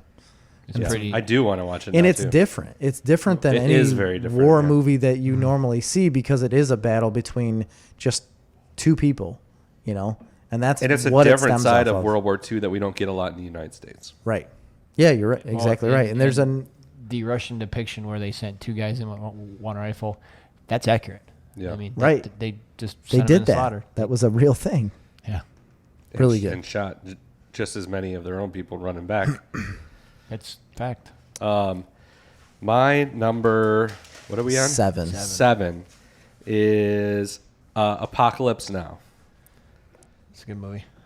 You have it higher. That's number 7. Yeah. Holy smokes. It didn't make my top. It's in my honorable mentions. I love the movie. It's a great movie. I mean, it's classic awesomeness, but it's not my favorite war movie. So I know a lot of people would have it higher. The reason that I don't is because while I love it as a movie, Yeah. it's definitely very kind of like an artsy Yes. rendition of a movie. Like it's not.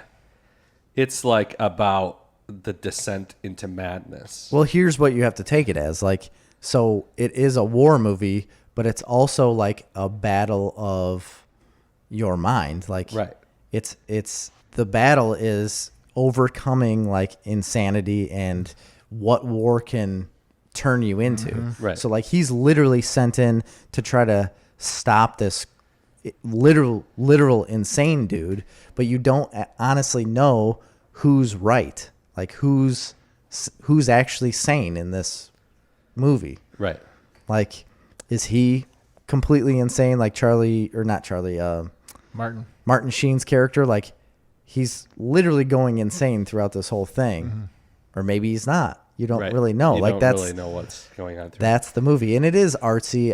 I get that. It's very filmy, as I would call it. The director's know, cut is the preferred viewing. But it's a great movie. It's just not to me like a go back to all the time type thing because It's it's a not. heavy.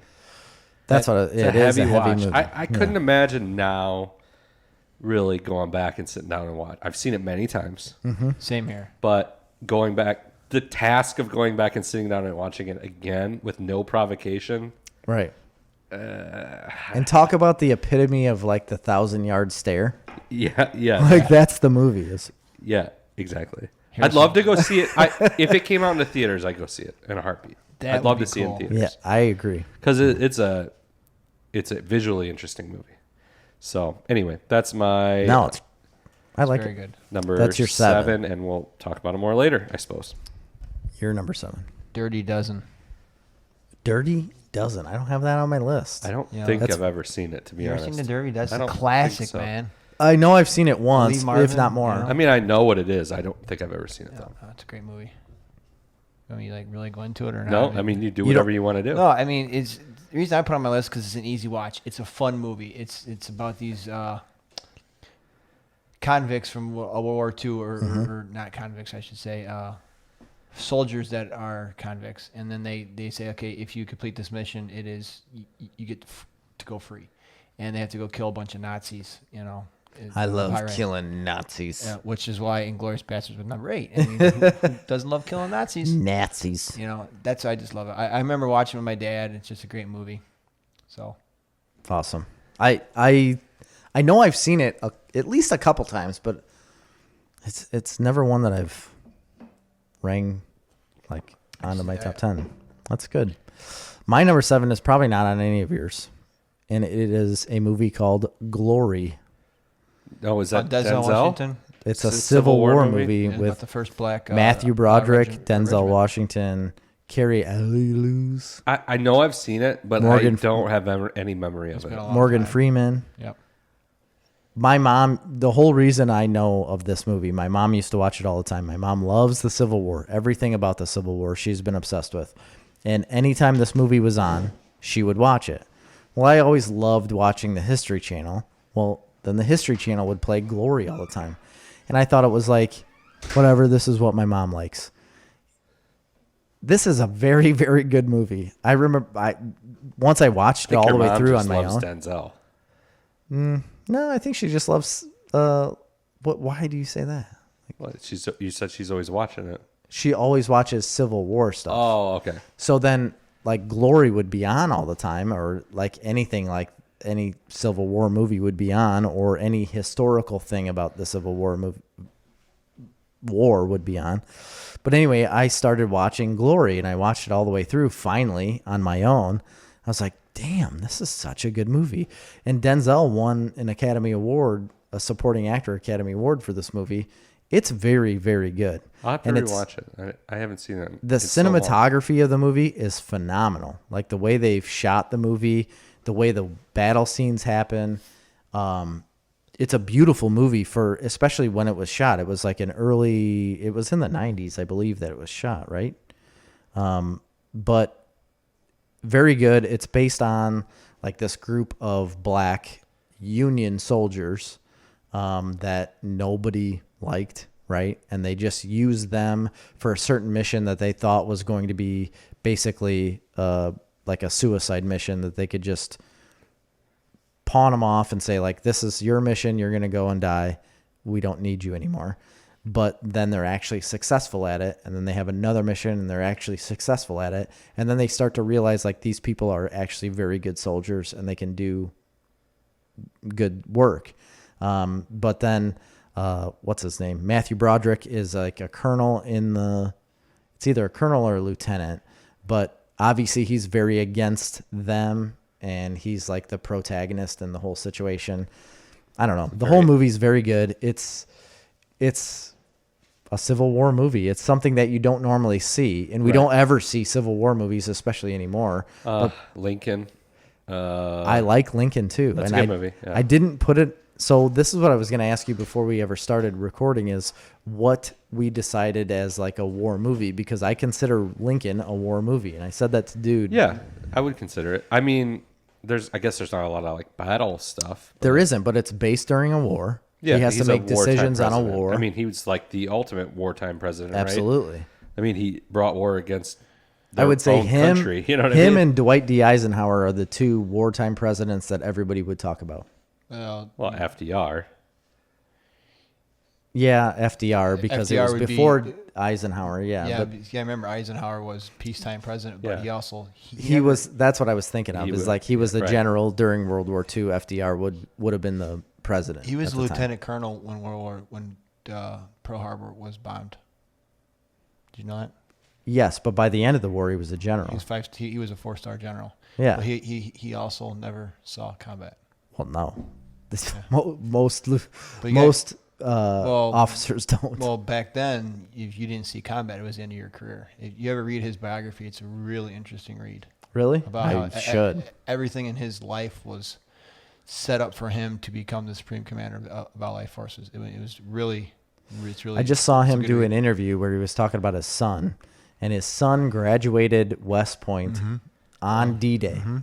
So D-Day was happening, and his son was graduating West Point, and he was talking about all of these people in the army that died. He's like, we're sending all of these boys off to die. He's like, and then I have to celebrate my son graduating West Point on the same day that all of this is happening, he's like, he was talking about how like his hopes for America and how this never happens again, and how we learn from these. He was a mistakes. very interesting and candid president. I mean, he was the Very one that much came so. out at the end of his presidency and just straight up told the American public about the military-industrial complex. He coined the phrase. Yeah. He's the one who. He's came like, out listen, this is happening. This is a problem, and it needs to stop. Yep. And then Well, it never stopped. and he also sent the 101st Airborne into a school to desegregate it too.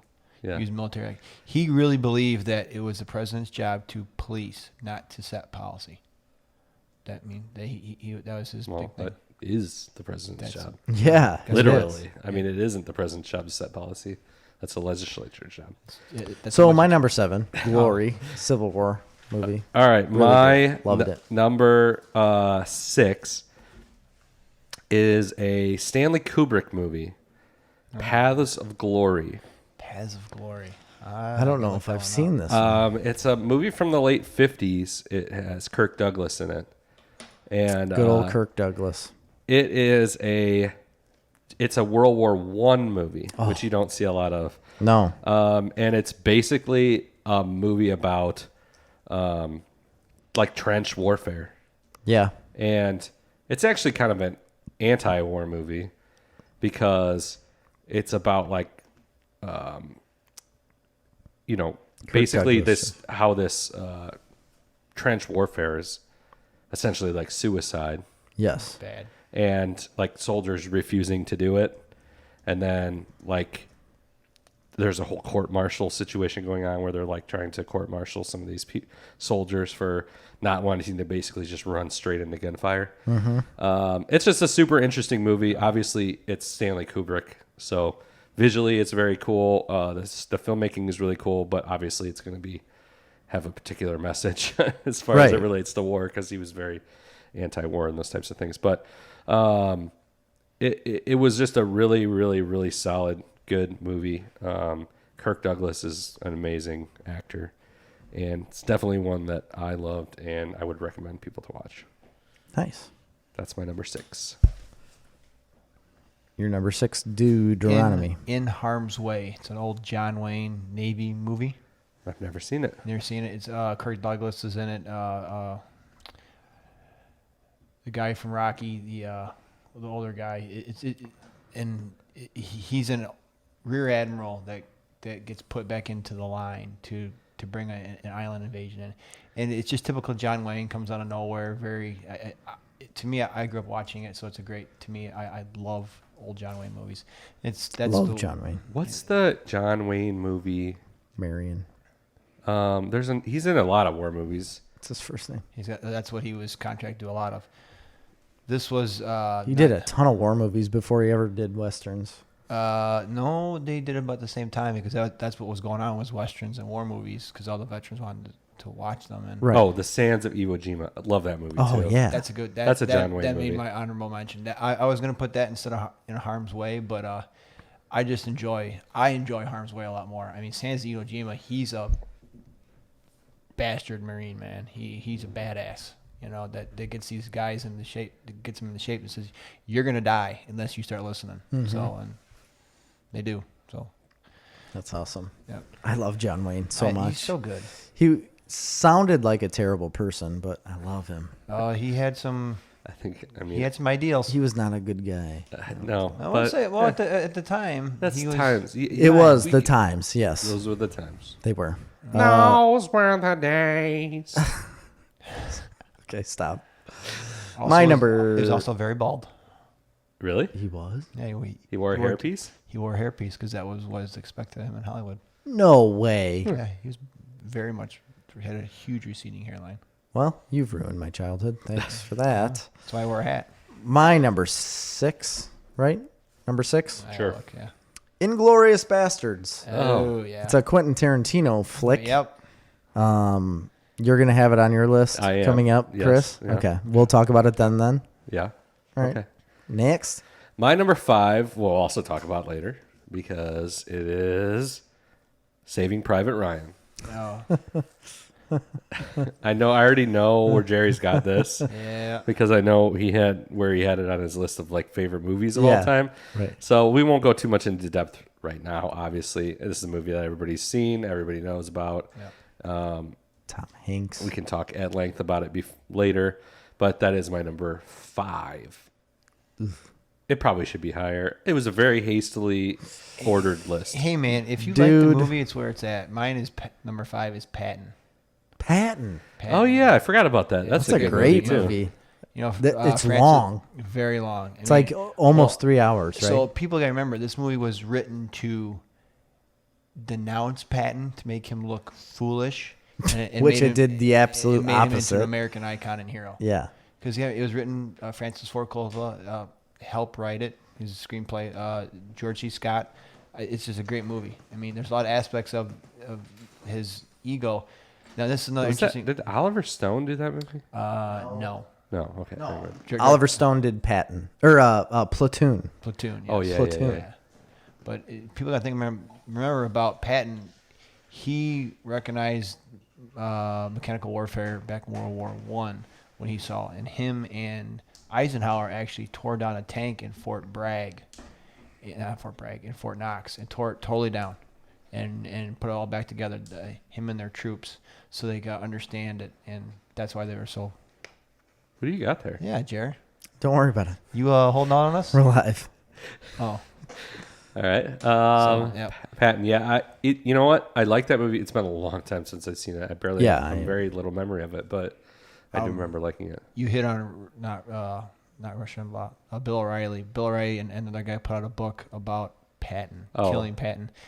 If you can get past the Bill O'Reilly, it's a very good historical read about the end of World War II. I've heard that. I mean, I understand that a lot of people don't like Bill O'Reilly, but I've heard his books are meticulously researched. Really good. It's really? Actually very. I didn't know that. Good. He mysteriously died in a car crash, and the guys who hit him in the deuce and a half disappeared. Interesting. Yeah, they think the Russians and the predecessor of the CIA killed him because they realized if he came back, he'd be president. Yeah. Is it my number 5 then? I believe so. So, all right, my number 5. This may be controversial, but it's more of a documentary. But it is a movie. It's a hour and a half. It's 99 minutes worth of a movie, or it's an hour and 39 minutes. Is that 99? Yeah, that's 99 minutes. It's by Peter Jackson. He recreated, or he put a bunch of World War I footage together into a movie called They Shall Not Grow Old. Came out in 2018, just a couple of years ago. But it's colorized versions of World War I, and they pieced it together into this one long movie, and it depicts the entire saga of World War I between French, American, German, all of these different factions of the entire war, and all of the footage that they have compiled from the war. And it is absolutely incredible. It's something you've never seen before. You've never seen this type of movie ever before. You've never seen this footage before. Most of the footage in the movie people have not seen before because nobody took the time to curate it and take care of it to make it watchable. And that's what Peter Jackson's been doing for the last 20 years. After the Lord of the Rings, this is all he's been doing. And it's really, really incredible because it'll transition from black and white into a colorized version of the exact same film and show you exactly what they're doing. It's dubbed over, people are narrating it on what's going on, but it's absolutely incredible. It took me by surprise on how good I thought it was, because at first I thought it was going to be another History Channel type show, right, where you dub over it and you see the footage and then they just tell you the history behind it and that's it. But it's not that. It's very immersive, and you get immersed into all of these people, because especially once you put color to people, I don't know what it does, but it makes a huge difference in what you feel about them. And it felt so much more real. World War I is so far away from what we're living and what we've ever known. But when you watch this, it's called just the Forgotten War. World War I, is so interesting, by the way. Yeah. Because it's it has its feet in both worlds, right? It has its feet very much politically Yeah. in a different era that doesn't exist anymore and never will again. No. We're talking about kings and Monarchs. Yeah. and royal families Czars. and political chess pieces moving around and oligarchies. and then all of this essentially poor fodder Yeah. that became fodder in the advent of the move between Yes. one type of warfare to And this- machine guns. Yes. And this Correct. depicts that. This Yeah. depicts the whole, like, when machine guns came about during the war. Like, at the beginning of this war, it was not a thing. Right. Like, it really didn't happen. The whole trench warfare thing was going on, but there was no machine guns. In the middle of that war is when they Yes. like implemented there that. was- Maxim machine gun came out. There in 19 was. I mean, there was.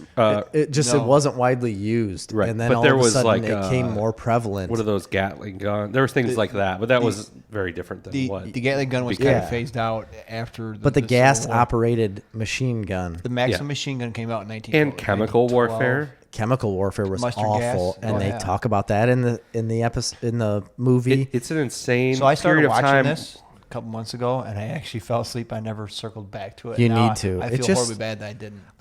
It's not necessarily like a great masterpiece film, right? This is like actual footage from a war Right. that happened in our life, not in our lifetime, but in our history. And it just was so immersive to me, and so it just affected me more when you see the transition from black and white. And it's really weird to say, but from black and white to color, it just made more sense to me.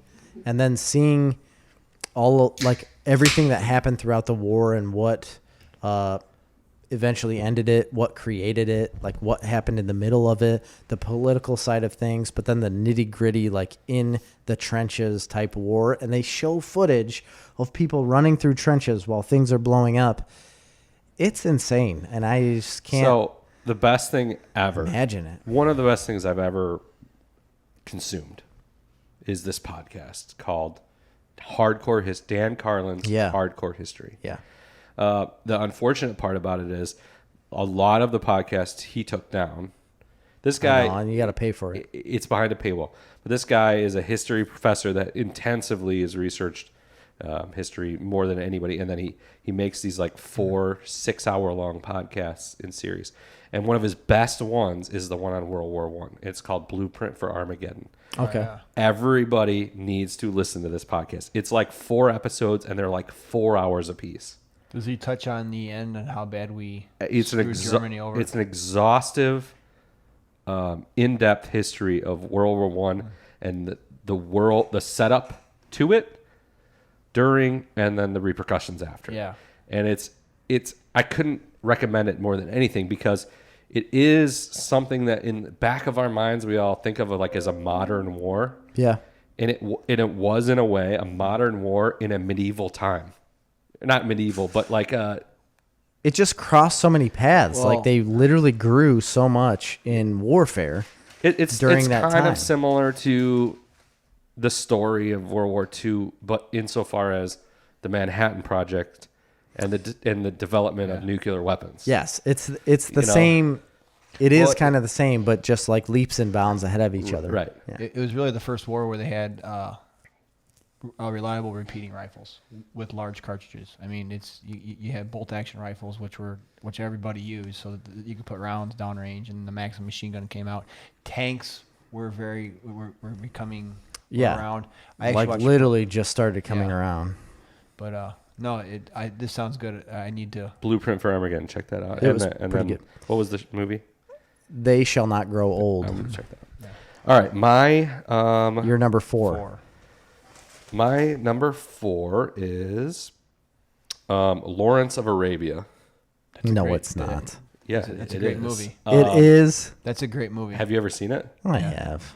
I One time, I think. absolutely Lawrence of Arabia. love that movie ever since I've been a little kid. Peter O'Toole. It was You're a tool. it was on the list of me. Like, it's one that I What the fuck? Sorry. on the list, like with like Indiana Jones, and a movie that I would watch all the time when I was That a makes kid. sense. It's just That's why.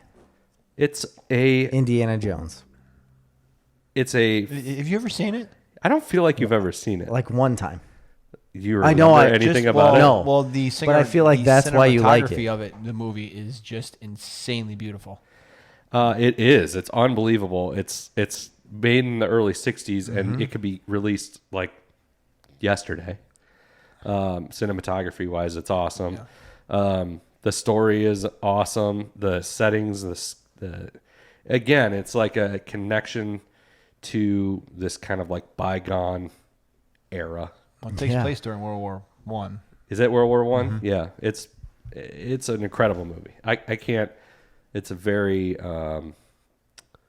adventurous and fun movie. Not fun. I wouldn't. That isn't It's the right not word. That's not the right word. I don't know. It's just a really, really good movie that I've always liked. Yeah. It is during World War One. That's right. I've seen it multiple. But it's in the times. Middle East. Yeah, So about an English officer that's in charge to take the. yeah, T.E. Lawrence. Yes. It's a film based on the life of T.E. Lawrence. So it's a You're supposed to take charge of the.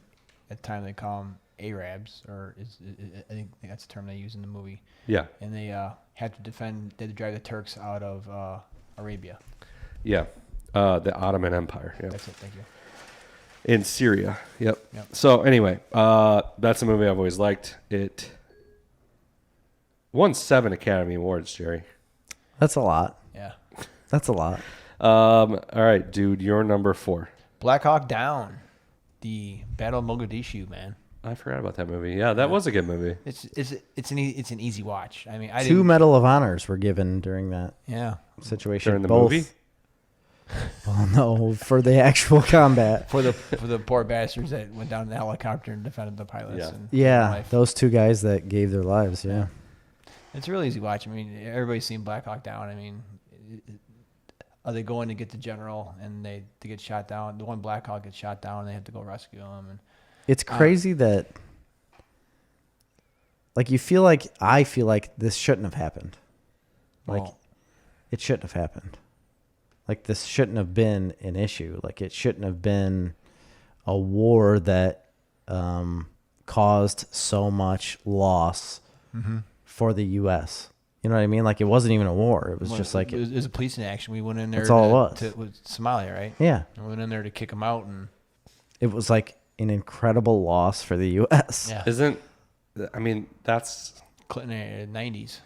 a similar story a lot of times. And it is. It is. You know what I mean? Like, it just, and I've always felt that You way. Like, I mean don't feel like the it- U.S. a place where the U.S. shouldn't have been to begin with. Right. like, yeah, America, world Policing things that they shouldn't be. Right. Weird. I mean, it's an argument and that we're not going to get into. I mean, obviously, there is a certain aspect of it. Somebody's got to do something, Yeah, which right? Yes, you're exactly right. Yeah. And that is the biggest point that I think America uses is that somebody has to do something, right? to I think justify things but we don't know what the reasonings behind the reasons are. Sometimes, a lot of Exactly. times. the world 'Cause- justifies that something has to happen, but nobody in the world besides us takes any steps to do that. But I think it's on purpose. You know what I mean? Like, I think it's like, all right, let's let the U.S. I think there's because they'll take care of it. anyway. Again, though, we're talking about they movies. got a lot of so military. let's talk to about the US. movie. But that's a real life situation. I That movie understand that is it based is. off a real life situation. Right. I get it, but Well, they send all the Navy. They send Delta Force in to get the general, and then the Rangers are supposed to get the to transport this general and his staff out of Mogadishu, and the Black Hawk gets shot down, and everything just goes to shit, and they get scattered, and these poor Rangers are stuck, not running for their lives, but fighting their way out of Mogadishu. It's a great movie. yeah, I will say, like, again, as a movie, it's frantic. Yeah. That's what's good. That's what's Yeah. interesting about it, right? It's frantic. It keeps you on your toes. It was, I feel like it was. I'm sure there's other examples, but of that style of movie, which we've seen a lot more of since, of that kind of like That's where I was going next. like that nonstop like Well, confusion. It's the first Yes. real, You know? modern day, a modern day war film or movie where Three Kings was more of like a comedy type deal where Black Hawk Down set the precedence for Zero Dark 30, Benghazi, and those types of movies where they play to how fast the pace is in a situation like those poor bastards had to deal with. Yeah. Gerald? What number are we on? 4. Number 4. Holy smokes. Number 4. We're within the top 10 now. 4 left to go. My number 4 is a little movie that came out the exact same year as Saving Private Ryan, and it was overshadowed, but I still love it, and it is a movie called The Thin Red Line. Oh, man. That's such a hard watch. I don't remember that movie at all. I don't think it's a hard watch at all. It's a good movie. A long movie. It's a long movie. It is, let's see, how long is it? I have it pulled up here. It is 2 hours and 50 minutes. It is a 3-hour long movie, but it's got Sean Penn. Yes. It has Adrian Brody, Jim Caviezel's in it, John C. Reilly, John Cusack, a forgot lot about of big Cusack name being in people. it. Yeah, a lot of Woody big name Harrelson? people in it. Woody Harrelson's in Yeah. it. Yep. And it's based off of a deserter. So it's during World War II, and one guy is deserting he's like trying to run away. And then he's picked up by another company, the Men of C Company, 1st Battalion, 27th Infantry Regiment. Pick him up, and then they have to storm a hill in Japan, Hill 210, and they have to capture it like at all cost. But it's again like 2 different movies. So the first half of the movie is about this one guy, which it's Adrian Brody's character, I believe, that is deserting. Mm-hmm. And the first half of the movie is him leaving his company and trying to figure out how to get away from everyone, literally everyone he sees in Japan, because he's trying to desert the U.S. and he obviously can't be seen by Japanese people. So it's a lot of him like dodging people through rice paddies and things like that.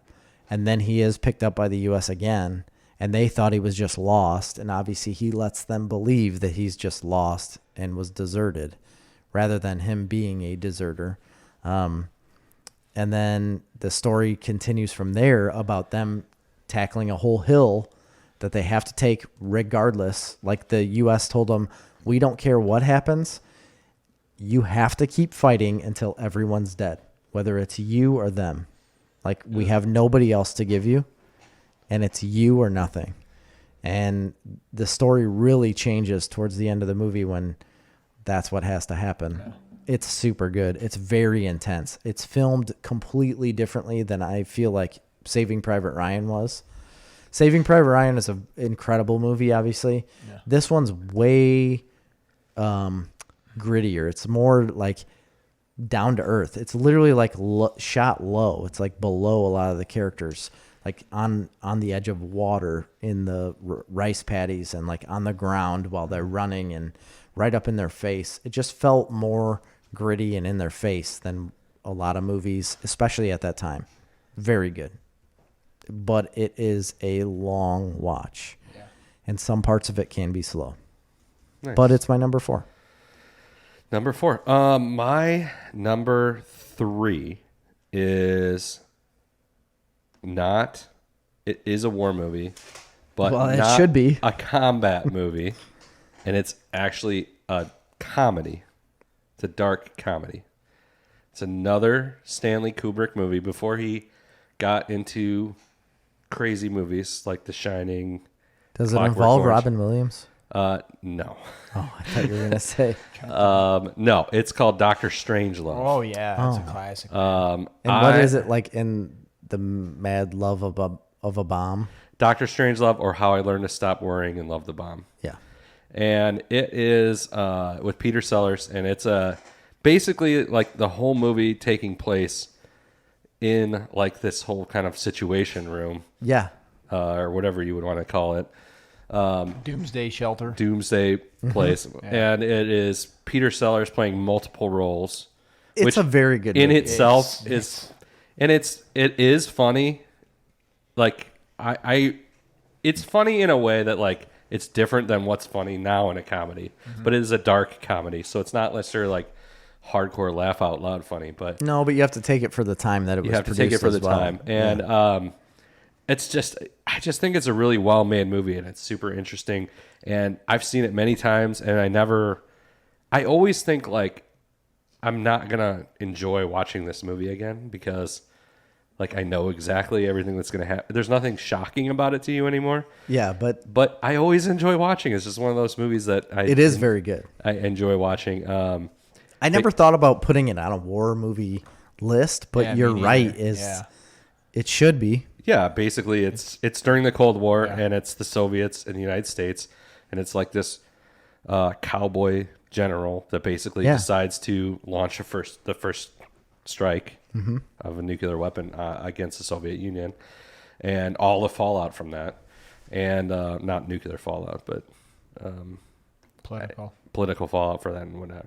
I don't know. I just think it's a really good movie, and it's always one that I've enjoyed. And no, it's not like the same thing as watching Saving Private Ryan, but I thought it'd be cool to throw something a little different out here that is more of a comedy. No, I And agree. a little bit different. It's very good. So that is my number 3. Dude. My number 3 is a Clint Eastwood movie, one of the few war movies he did. It's called Kelly's Heroes. Clint Eastwood did a couple other movies as well later in life, but Kelly's Heroes is a very good Yeah, one. you've seen it. Mm-hmm. The Donald Sutherland. The reason that sticks out in my mind about this movie is that it's got Telly Savalas, Don Rickles is in it, and Donald Sutherland's in it, and he plays a tank commander, or he's in charge of a tank. Yeah. And the tanks go faster in reverse than they do going forward. forward, so they can get out of shit faster than they can get into it. And he's just a classic character, and that's why it sticks in my mind. It's just a fun movie. It's a comedy. They go behind enemy German lines to get the Nazi gold. Yeah. And they're I forgot that was a Clint Eastwood movie. yeah, he plays Captain Kelly. Yeah. One of my favorite movies is up there, man. That's pretty good. Well, they put pipes over top of the tank cannons to make it look like they have bigger guns. Bigger guns, yeah. So, yeah, man. I forgot about that. That's really good. That's a good movie. So, I like that. All right, my number 3 is Platoon, Oliver Stone. that's great. It's a great movie. What man. a good movie. I have seen this movie, no joke, over 50 times. I have watched it back to back to back in a day before, like multiple times in a day. Watched it over and over and over again. This is a movie that I never I'd heard about many times, and I never watched it. You've never seen Platoon? No. My Let me finish. I'd heard about it for a long time. I finally watched it, and it's just it's mind blowing. Yeah. It is. So It is so fucking good. so I grew up with like a love for the military just because of my grandpa, right? Like I grew up with my grandpa being active in the military, and I was like obsessed with it. I was infatuated with it when he was a recruiter. He was at Fort Sheridan in Illinois. Then he went to Florida, and that's why we would go to Florida, is because they were down there, and he was still active in the Army at the time. And then my brother was older than me and joined the Army right away and was active in the Army. And it was just like, well, this is what I have to do. That's all I thought about. And I would watch these movies being so young over and over and over again. And that's all I thought about. Like, It's odd to me that Platoon was the And one Pla- that stuck with oh, you. there were so many. There was, Yeah, but that's like so many a movies. very It's not a anti-war movie. well, it is, but it's based in Vietnam. Like, it's political, but I didn't get the political aspect of that because I was so young. All I looked at, Really? no, all I looked at was they were in Vietnam and they were shooting guns and they were in the Army, Okay. and that's You were- that's what I watched, Yeah. right? I understand it now, Yeah. but that's all I saw, and that's all I loved. And Like Willem Dafoe's character is incredible. Charlie Sheen's character as the young, like, I've just got into country and he's getting eaten by ants. Like that scene, I can't get out of my head. He's just literally exhausted, laying up against a tree, and then ants start swarming him, and it shows you like how incredibly, like, Tom Berenger. horrible this war was, yeah. you know. And there's a close friend of mine that her dad was in Vietnam, and he had talked about how there was times like they'd go out, you know, they'd leave base and they'd go out for a week at a time, and then by the time they came back, like, he'd actually get a shower and his underwear would just fall off of him. It just like rot off of you. Your clothes would just fall off and rot off because you were wet Because the humidity and the and wetness. dirty all of the time. Like all the time. It was just in the war itself. Like some people didn't really have a bad time, but the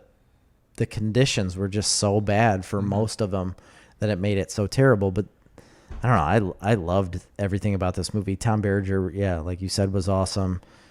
Johnny Depp was in this movie. He was another like just grunt soldier, but all of them were so good. But Willem Dafoe's character and the whole like, you know, on your knees with your hands up. Pew, pew, pew. He was supposed to be Jesus. That was so awesome. Pew, Did you know that? No, I didn't I know didn't that. know that either. That's why he has hands like that. It was a representation of him being Jesus crucified. Like he was. Are you sure? Because I saw an interview with Oliver Stone, and he said he was just talking about like basically being in Vietnam, because Oliver Stone was in Vietnam for 2 years. Absolutely. I'm not saying that he wasn't. I'm saying in the story, in the plot point of the story, the William Dafoe character is like the universal good Yeah. character. Oh, that makes sense. And that was a representation of him being the Jesus-like character, being but crucified. is that your No, I mean- assumption, or is that true? I mean, that's just what I've heard. Oh. Was that from Oliver Stone? Because I just talked to him a couple hours ago. He didn't tell me that. I don't know. I can't answer that question. Oh, all right. Chris, you're number 2. My number 2 is Inglourious Bastards. What a great movie. Yeah, awesome. Fucking Aldo. I mean, again, that's another one that's like, The Jew Bear. I guess. I mean, obviously it's a war movie. Oh, It yeah. takes Absolutely. place during a war, but again, it's kind of subverts the genre a little. It does. But Yeah. all I want to talk about is Christoph Waltz. The first 15 minutes of this movie sold me immediately. Unbelievable. So I saw this in theaters, and I was like, Yeah. all right. I think we it's gonna went be together. about Brad Pitt. Did we go together? Killing some Nazis. I don't remember. And then- Maybe. So you see his character, and he's hunting Jews, and it's like, what the hell is going on here? This isn't what I signed up for. And Yeah, but he's hunting Jews in a different way. Yeah. That's where I didn't want to. Yeah. Oh, well, if you haven't seen the movie by now, you need to Yeah. stop listening to us and go watch the movie. But Christoph Waltz stole the show, Yeah. I think.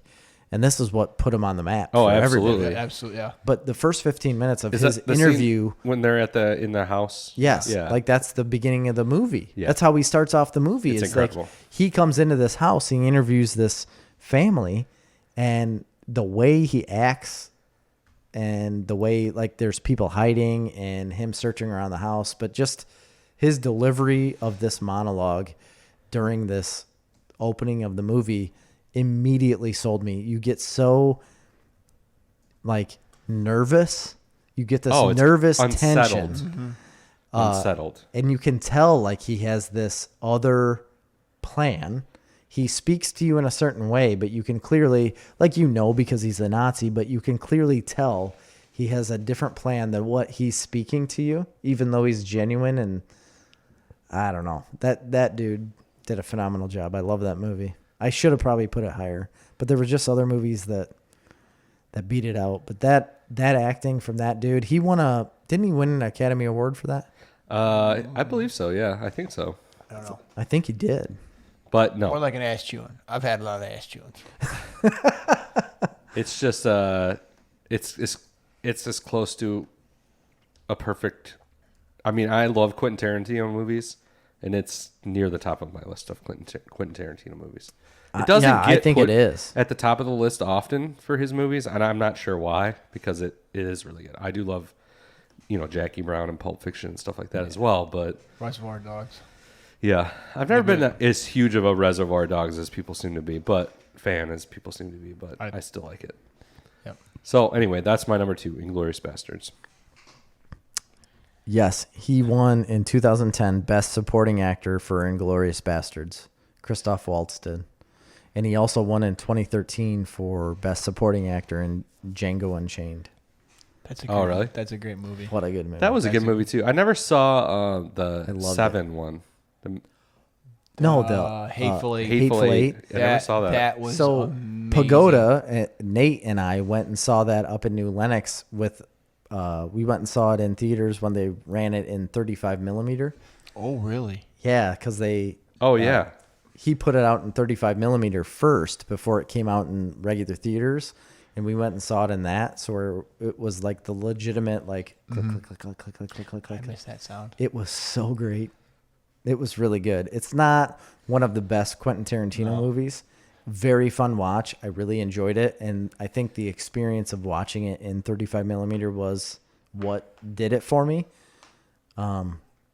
It was fun, and we had to get like an 11 a.m. show, so we left at like 9 o'clock in the morning or like 8:30 in the morning to make it up to New Lenox to make sure we got to the show on time. I was like, well, I guess I still have to get a large popcorn and cherry Coke. I've never had popcorn for breakfast, but I've had it for supper. Yeah, well, we did it. All right. You're All right, number 2, dude. So this is a little bit, it's not a true war movie, but it has to do with veterans and post-war. It's a John Wayne movie, and it's a comedy called Donovan's Reef. I've never heard of it. It's a John Ford movie. So it's got I Lee haven't Marvin heard of on this it. either. It's a comedy. They're in the French Polynesia, and it's about How come all of his movies were in like They really were. that region? because he was in naval intelligence during World War II. So he was in that He region. was in the area. So they talk about that in some of the documentaries about John Ford, and that he was. So how it turned out is John Ford wanted to make this movie, and the studio says, yeah, if you can get these actors to go there for this long of a time, you can make it. So he calls John Wayne and says, hey, John Wayne, I'll make a movie about what happened over there. John Wayne, I'll do sure. Called Lee Marvin and said, hey, Lee Marvin, hey, we're going to spend the summer in French Polynesia, or actually Japan, filming this movie. And your kids, bring your whole family. Yeah. They're- Bring your family to this beach paradise. Let's and go. So they're all like, and so Lee Marvin's like, oh crap, it's a great movie. If you guys never seen it, so I can give you the rundown. So, John Wayne's a character who owns a bar, and his best friend is a doctor who during World War II are stranded in French Polynesia, and they fight the Japanese, and they just stay. So this doctor is originally from Boston, and he just stays in French Polynesia, and he had a child in Boston. So this Boston lady who's supposed to be upstrung and high and mighty comes to French Polynesia to find her father to get the family business signed over to her, and she falls in love with John Wayne and stays there. I would too. Well, If I was alive then, I would fall in love with him. John Wayne. Yeah. It's a great movie. I reckon. I remember watching it with my mom. That's why I Yeah. watch it once a year. Nice. That's awesome. It's my second favorite John Wayne movie. What's your first? The Quiet Man. It is? You never seen The Quiet Man? No, I absolutely have, but that's your favorite? Yeah, won 2 Academy Awards. Oh man, what about the Cowboys? Cowboys, it's up there, but Quiet Man's my favorite. I mean, who doesn't love a bunch of drunk Irishmen Chisholm? fighting? Rooster Cogburn? Rooster Cogburn. That's good. Anyway, Quiet Man's my favorite. that's good. No, I like Yeah. that movie. My number 2. What? Full Metal Jacket. Okay. Okay, yeah. Guys, this is another one. Just like Platoon, like I talked about with Platoon, this is a movie that I would watch over and over and over again with my brother. My brother would always call me Joker. I thought I was Joker. So this is the movie that made me want to. I was like that close to sign up for the Marines. I- I was in the recruiter's office with the paper in front of me, and I didn't do it. What'd you do? Well, a family friend who was in Vietnam talked me out of it, and I get it. I can't yeah. ever tell anybody like what the right thing is to do. Like, yes, I joined the Army, and a lot of people think they feel like they need to tell me certain reason. I'm not saying like that's what you're doing. I'm just saying in my life, certain people have told me like, oh, the reason why I didn't. I don't care. That's not, you aren't me. No. I'm not you. Like, that's not what I expect from anybody. I've always loved, I gave the description as to why I've always loved the military. It was like, I grew up with my grandpa always being in the Army, and I just was always around it. And it just, I don't know, it like implanted in my brain that this is what I wanted to do. And then the one thing that changed my mind was a National Guard recruiter coming to ag mechanic, or it was not ag mechanics, but it was just like mechanics, or it was auto. It was like shop class. Mr. Brandt? Working with like cars and stuff. It wasn't Mr. Brandt. It was a different guy, and I don't remember his name. But David Seentep will probably remember his name. But in that class, they brought a Humvee. It looked like he was in the Army because he was wearing a uniform. And then he told me about the National Guard. And so I also had like an affinity towards agriculture, and I wanted to do something with that. But I also wanted to be in the Army. And so I came home one day and I told my dad that. And he's like, well, why don't you do the National Guard then? He's like, you can go to college. They'll pay for it. You could do something in agriculture, and you can still do the Army thing. Did you think at the time that they were going to immediately basically send the National Guard to Iraq? It didn't matter to me. No, I mean, I'm not saying it mattered to you, but it wasn't something like I've known other people that were in there and they're like, well, I wasn't expecting that. You know what I mean? I had no care in the world. As soon as they told me, as soon as I went to basic training, they told us right away. They're like, as soon as you get back to your like unit, like if you're in the National Guard, if you're in an active duty unit, whatever, you can expect to be deployed within the next year to 2 years. You will be gone. See, I got a totally different story when I got recruited. When I came home, I was like, I came home from a that. Completely different time. Oh yeah. No, it was before. That would have been before any of the wars. Yeah. So nothing. This was 2004 when I went to basic training. I got home. Well, I guess at that time it was already going. Yeah, it was going on for 3 years. Full bore. Yeah. It was going on for 3 years. So it was in the middle of it. Well, I mean, it was in the beginning of it, technically.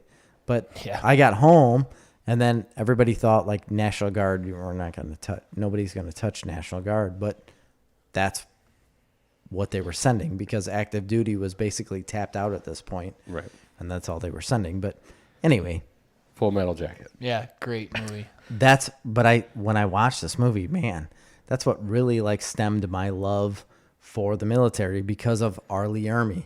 He was like the epitome of what you think of like any military movie. And he had a whole show on the History Channel, like based off of that show. And it was like, all he talked about was guns. But in that movie, like you had said earlier, it's two separate films. Mm-hmm. It's him screaming at everyone during basic training, and then them like going on and going to the Vietnam War and doing that aspect of, their military life. And that's what I loved about it, is the difference between the beginning of their training and the end of the movie.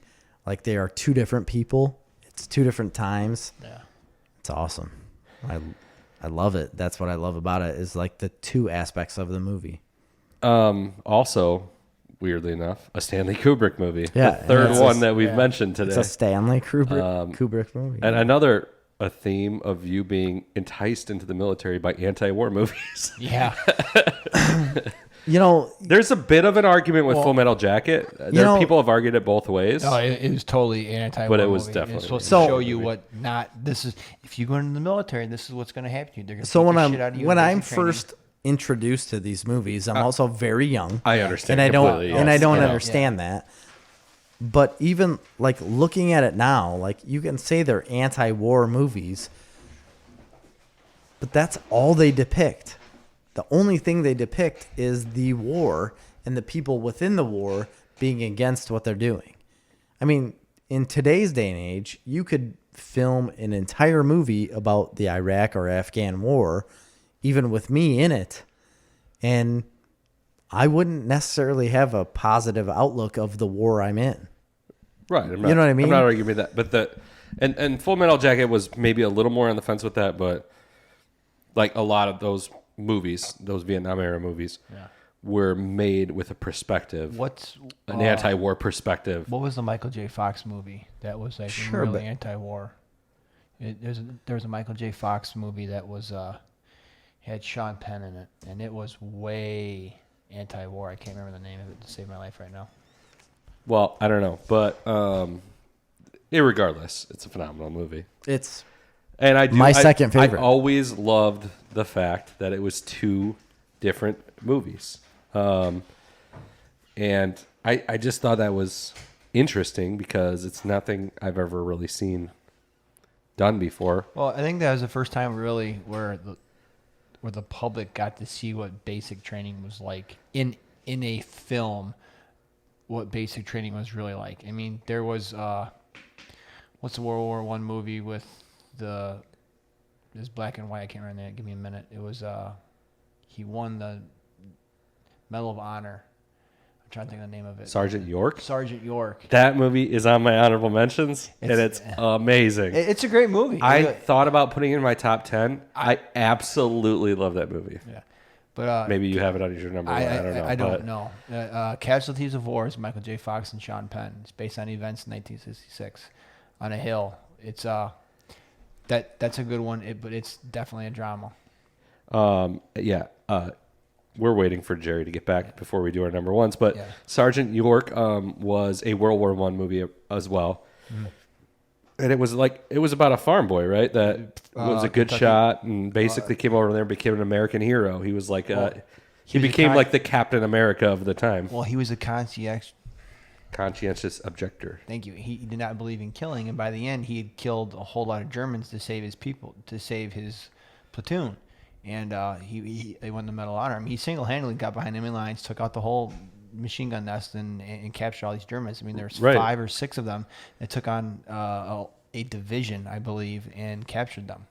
And he the whole entire time, the whole point of this is he goes back to Kentucky on a hill, and the Bible in the movie, the Bible opens up and says, give unto Caesar what is Caesar's and give him Lord what is Lord's, which is a classic line for anybody who has a struggle with faith. You're right. But that's a good movie. Yeah, he did. He wanted to be a conscientious objector because of religious reasons. Yeah, so he was kind of torn between his duty to country and thou shalt not kill. It's a good movie, and it stands up even nowadays. Honestly, it does, and it probably should be in the top 10 because it is a really good movie. It should be on all of our top 10s. Sergeant York, that is a good one to check out. Have you seen that, Jerry? Sergeant York? Yes. Didn't we have to watch that in high school?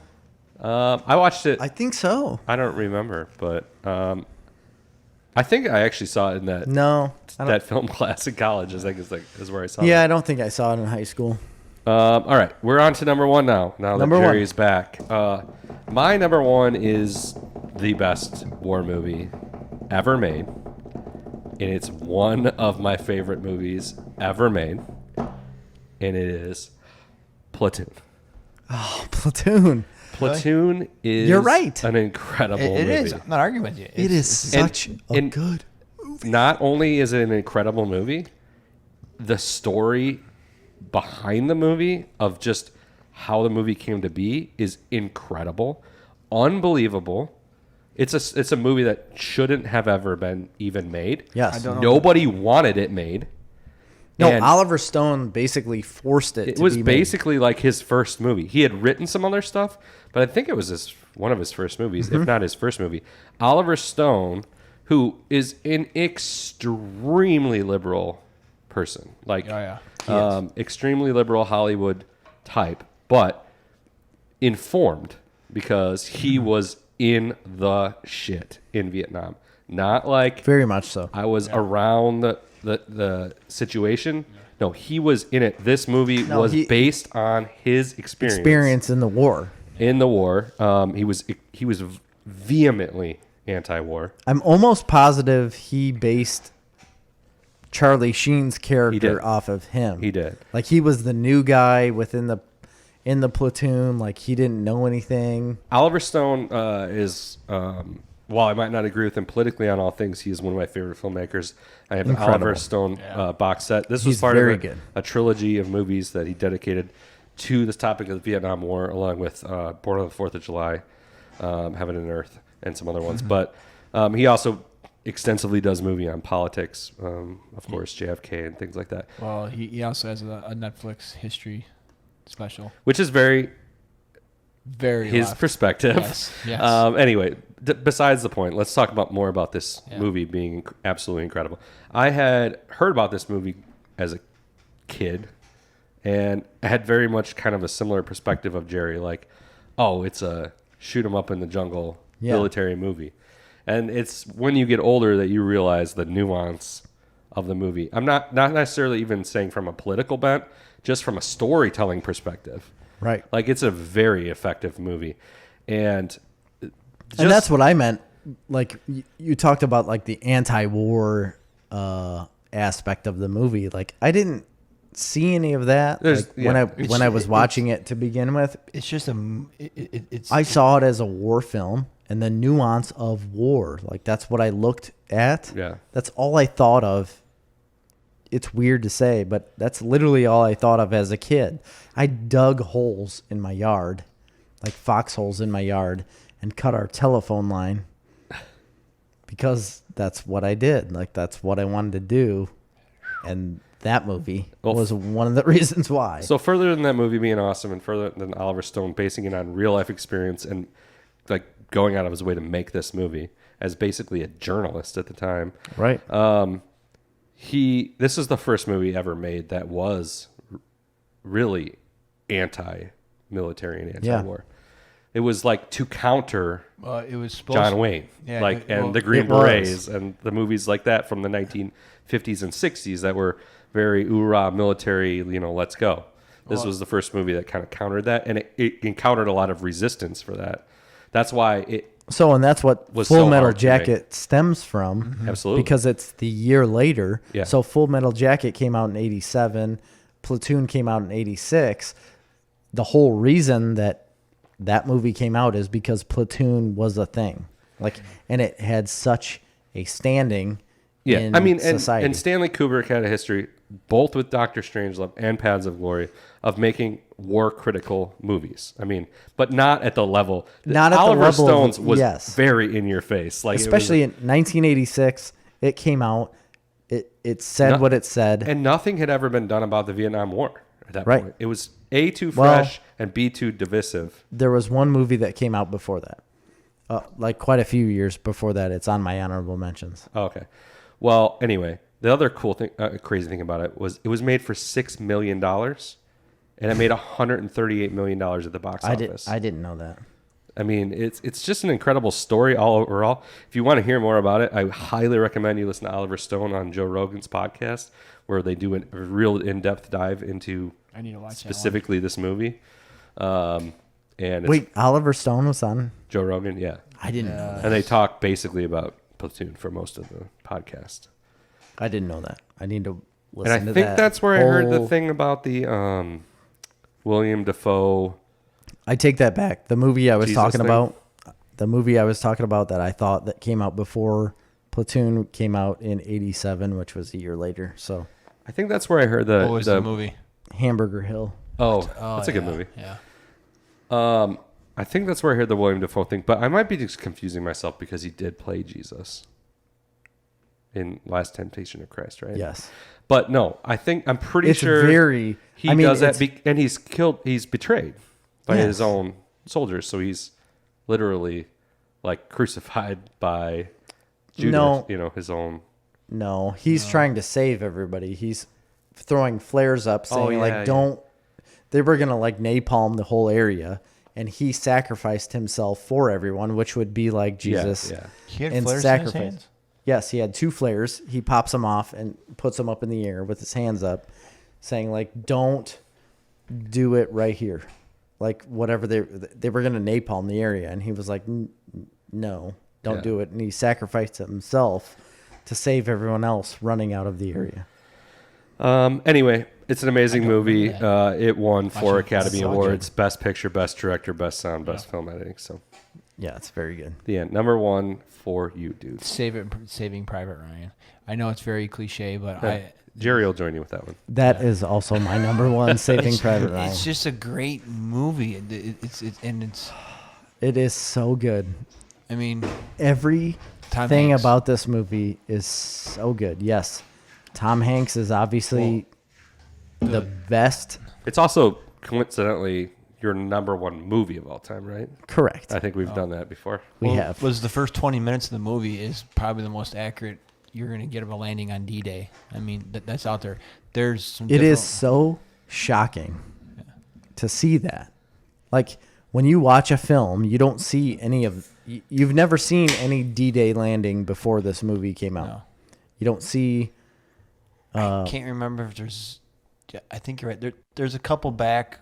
They're not John Wayne's, but I think there's some, but it's not right, like but this. seeing the film of them like in the boats, like getting the landing craft, like getting ready to land, all of them sitting in the craft waiting to land, all of the young like 18-year-old boys, 17, 18, 19-year-old boys waiting to land on this beach. They have no idea what's coming towards them, and you see all of their faces. And also have no idea of this isn't It was 10 brand years new. ago.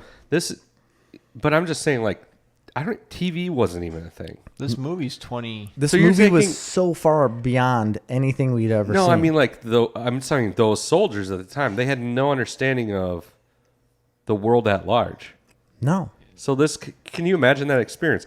Like, even going and joining the military later on, I know I'm off talking about the movie specifically, but like, you have an understanding a little bit of what it means. But most of these people had no freaking idea. You're talking about taking farm kids and people from the city that have never even seen a TV. Right. Correct. And then you're just putting them on a boat, and then they're just like showing up. And they're like, Yeah. as soon as we land, run straight forward. And yeah, but what is that? They don't even know what that means. They don't even know what that means. They don't. Well, they were well trained to land. But they didn't understand the political aspect. I'm not saying they weren't well trained. I'm saying They didn't know don't- what to expect. Correct. You're 100%. They had no idea what to expect when they were coming onto that beach. They thought it was going to be a complete surprise landing on these beaches. That was the idea. They thought we were going to surprise them on these beaches and just basically walk into this land and take over. They didn't really understand the German forces had done and put these pillboxes in place and like what it was going to entail. They had no idea. it's just so crazy. Well, the troops didn't, but the hierarchy of the military knew exactly what we were sending them into it. Because That's what I mean. Like the yeah. the people had no idea. Like the troops had no farm idea. boys that went, like John Fillman, Burkhardt. I think there's a couple of them that were from Mazan that they're on Utah. And you ever talk to Omaha. They're on Omaha. You talked to John Fillman about it. The time I was bailing for Jay, and John was talking to us about it. I was like, I'm 16 years old, and he goes, "Yeah, I was your age when we stormed Normandy." And at the time, it was a wealth of information that went in one ear and out the other. And it's one of them times I wish I could go back in my life and relive and listen to a generation that was giving you. One of my favorite parts of the movie is when Tom Hanks is wounded on the bridge, and he's shooting the tank with his 45, and the tank explodes, and he looks at the gun. Yeah. and There's so many aspects of this movie that get me like super emotional. There's way too many aspects to even cover because it is such a big thing. And you could spend the whole time talking about just cinematography alone. Oh yeah. Yes. And just the visual. Well, just the names that are in it too. Yeah, well, But But just the visual aspect visual of this aspect movie of it, like people laying on the beach. just like what there's- it looked like. There's a guy like right in the beginning. There's people laying on the beach like holding their guts in, screaming like for mama, like mama, please, mama, like you didn't see that before, and well, I didn't anyways, and it was something that was like so shocking, and then it throws you into the world of what they had to deal with, like what they went through. That's all I've ever thought of, is like what these people went through to do what they had to do. I think it's just probably more like a situation of you're thrust into it, and it's probably the chaos of it. Absolutely. And it's the just chaos about of war the is next second. you know what I cannot mean? understand the chaos of war when it happens. And none of those people could. And you try to put it in a film, and they did it very well. They did do it very well. But you can't understand what's going to happen next. And then you have the character of Upham, like the guy that is a coward, right? Like he's somewhat of a coward. And in the film, he comes into this, they're like fighting through this town, and he comes into this house, and one of the people in his company is up there literally getting knifed to death. And that scene, I can't watch. I don't want to watch it anymore. Like he's hand-to-hand fighting a guy from a German soldier, and he ends up getting a knife slowly driven into his chest, and he dies. And that guy, giving me the willies. yeah, he comes out of that, like the upper room of this building, and he comes walking down the steps, and Upham is standing on the stairwell with a gun, with a belt of ammo around his neck, and he's standing there. He heard all of that happen. He could have went up and saved him, but he's so terrified in the moment that he can't do anything. He's like frozen.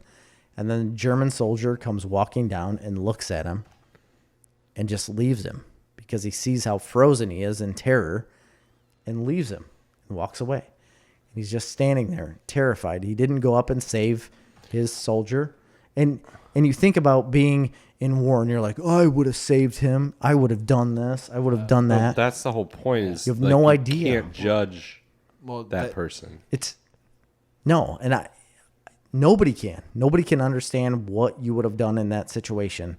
But the film, I think, perfectly depicted the situation, like So there's of what could have happened So or what there's- couldn't have. There's several points that I love about that character arc of Upham. So that soldier that knifed the one guy, the German soldier, that's the German soldier that Upham wanted to release, let go. And He did. He wanted to.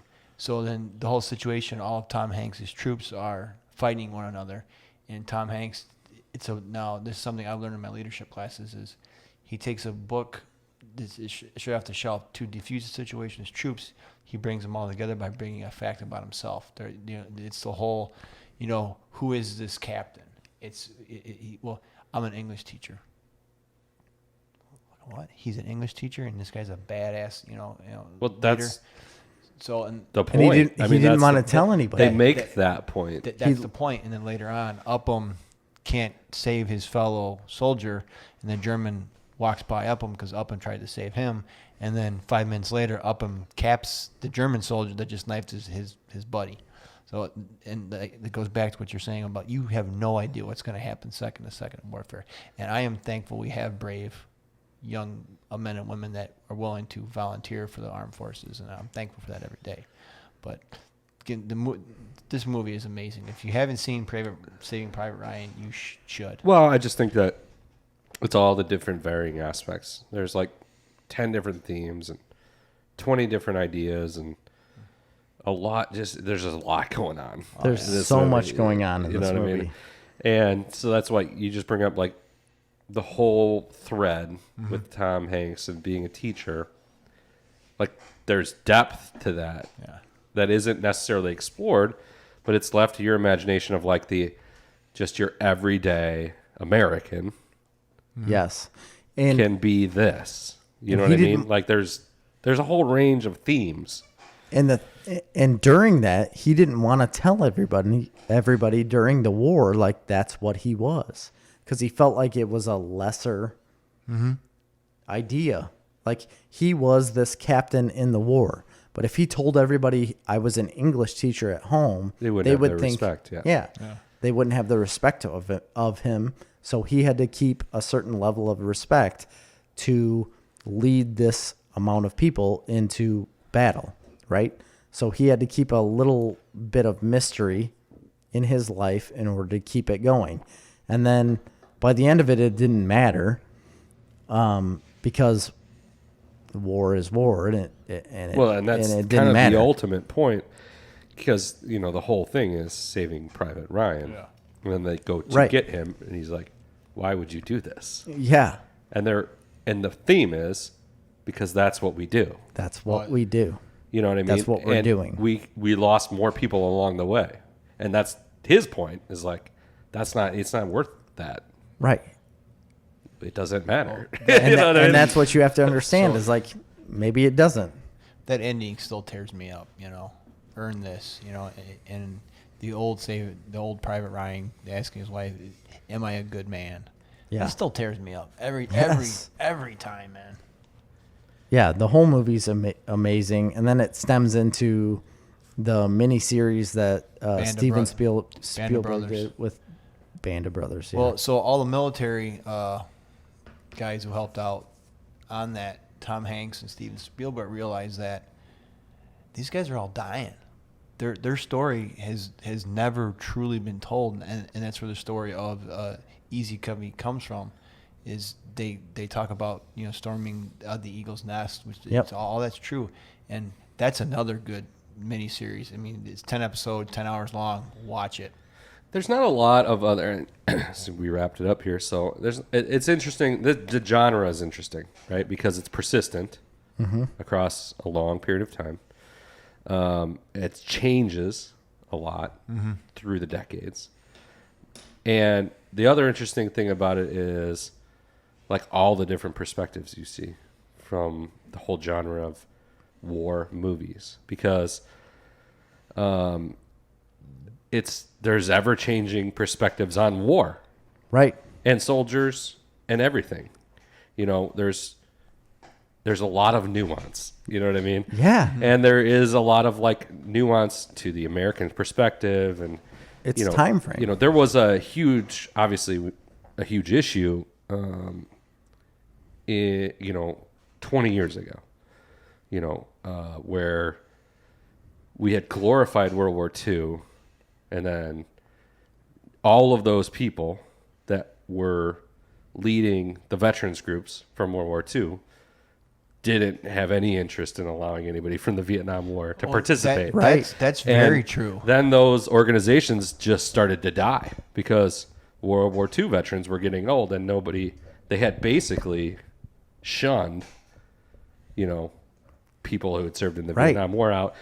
I mean, my dad talked about it all the time because he was in the military during the Vietnam War, and it pissed him off, big time when he came back. And so then those organizations start to go down, and it's just it's an interesting aspect of how even the people that were in World War II's perspectives change. Yep. Well, if you go back, and then when they all started to leave, now it's all the Vietnam vets that are running those things, and obviously it's way different now because I think a lot of the Desert Storm and Post that are more active in those organizations than they had been previously, like in the 80s and 90s, right before those people were active in those things.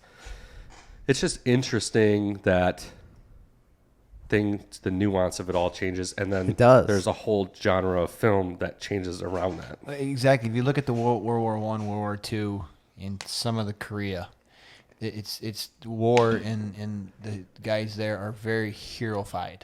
I'm not saying all the rest of them aren't heroified. Yeah, it's glorified as being heroes all the time. And then you start to go to the Vietnam era movies where it's not not good. It's very anti-war, which there was a lot of people who were drafted. Like your dad was drafted. He enlisted before he was drafted. Right. He knew he was going to get drafted, so he just enlisted. So and then you start to get back to Black Hawk Down, where it's not really heroifying or glorifying. It's just these are the facts of what happened. And then I think you start to see that in all the modern movies. It doesn't glorify. It's just this is what happened. Yeah. So that's just my opinion, but. Yeah, it's very different from war to war.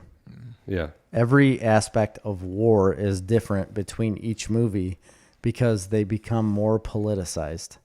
So World War II and World War I weren't as politicized. It was like, this is what we have to do to save our country. Then you get to Vietnam, even Korea. Well, and that's, again, that's the story that was told. Exactly. It is true to a certain extent, But and also not true to a certain extent. I mean, Right. there was political aspects to that. But when war. you look at these movies, they become more and more politicized. That's what happens throughout the years. Like World War II, you don't see it as much as a politicized movie No, absolutely not. as you do a Vietnam or Iraq or But also, even a lot Korean of the War. wars get more politicized. You know Exactly. what I mean? Like That's- as it went along. Yeah. That's what I mean. The time frame changes because it has in history become more politicized, and that's because of TV, news. Like you've gotten more journalists and stuff involved in the war, whereas before that wasn't a thing. It's also interesting because of the just the more recent war movies, right? So the last two Middle Eastern conflicts are Just three. the Benghazi one they put out. Well, I just in the last whatever. I mean, there's a different story told from Desert Storm that gets told post 9/11. And Because there is a big difference there. Yeah. And there is a big difference, but it's very like in the few movies that address the Desert Storm in the early 90s and stuff conflict, it's very much like, oh, this is a story about oil, you know, and resources Right. and things like that. And then you go post 9/11 and that all changes because it's definitely more it's more kind of It literally changes from oil to weapons of mass destruction. right. Well, That's mean- that's what changes it. Whether it's true or not, that's what Yeah. No, I'm not talking about true or not. That's what changes it. right. Well, and Well. terrorism. yeah, Yeah. terrorism is the big part. And it's just it's interesting to see that dynamic play, and the fact that there can be a genre of movies that can Yeah. allow all those room for all of that. Yeah. That's our top 10. That's our top 10. We're Yeah. way over time, We are. Like how long? like way. 30 minutes. Yeah. Nobody stuck to the end. That's fine. For Snarf Talk this week, I've been Chris. I'm dude. I am Jerry. See ya.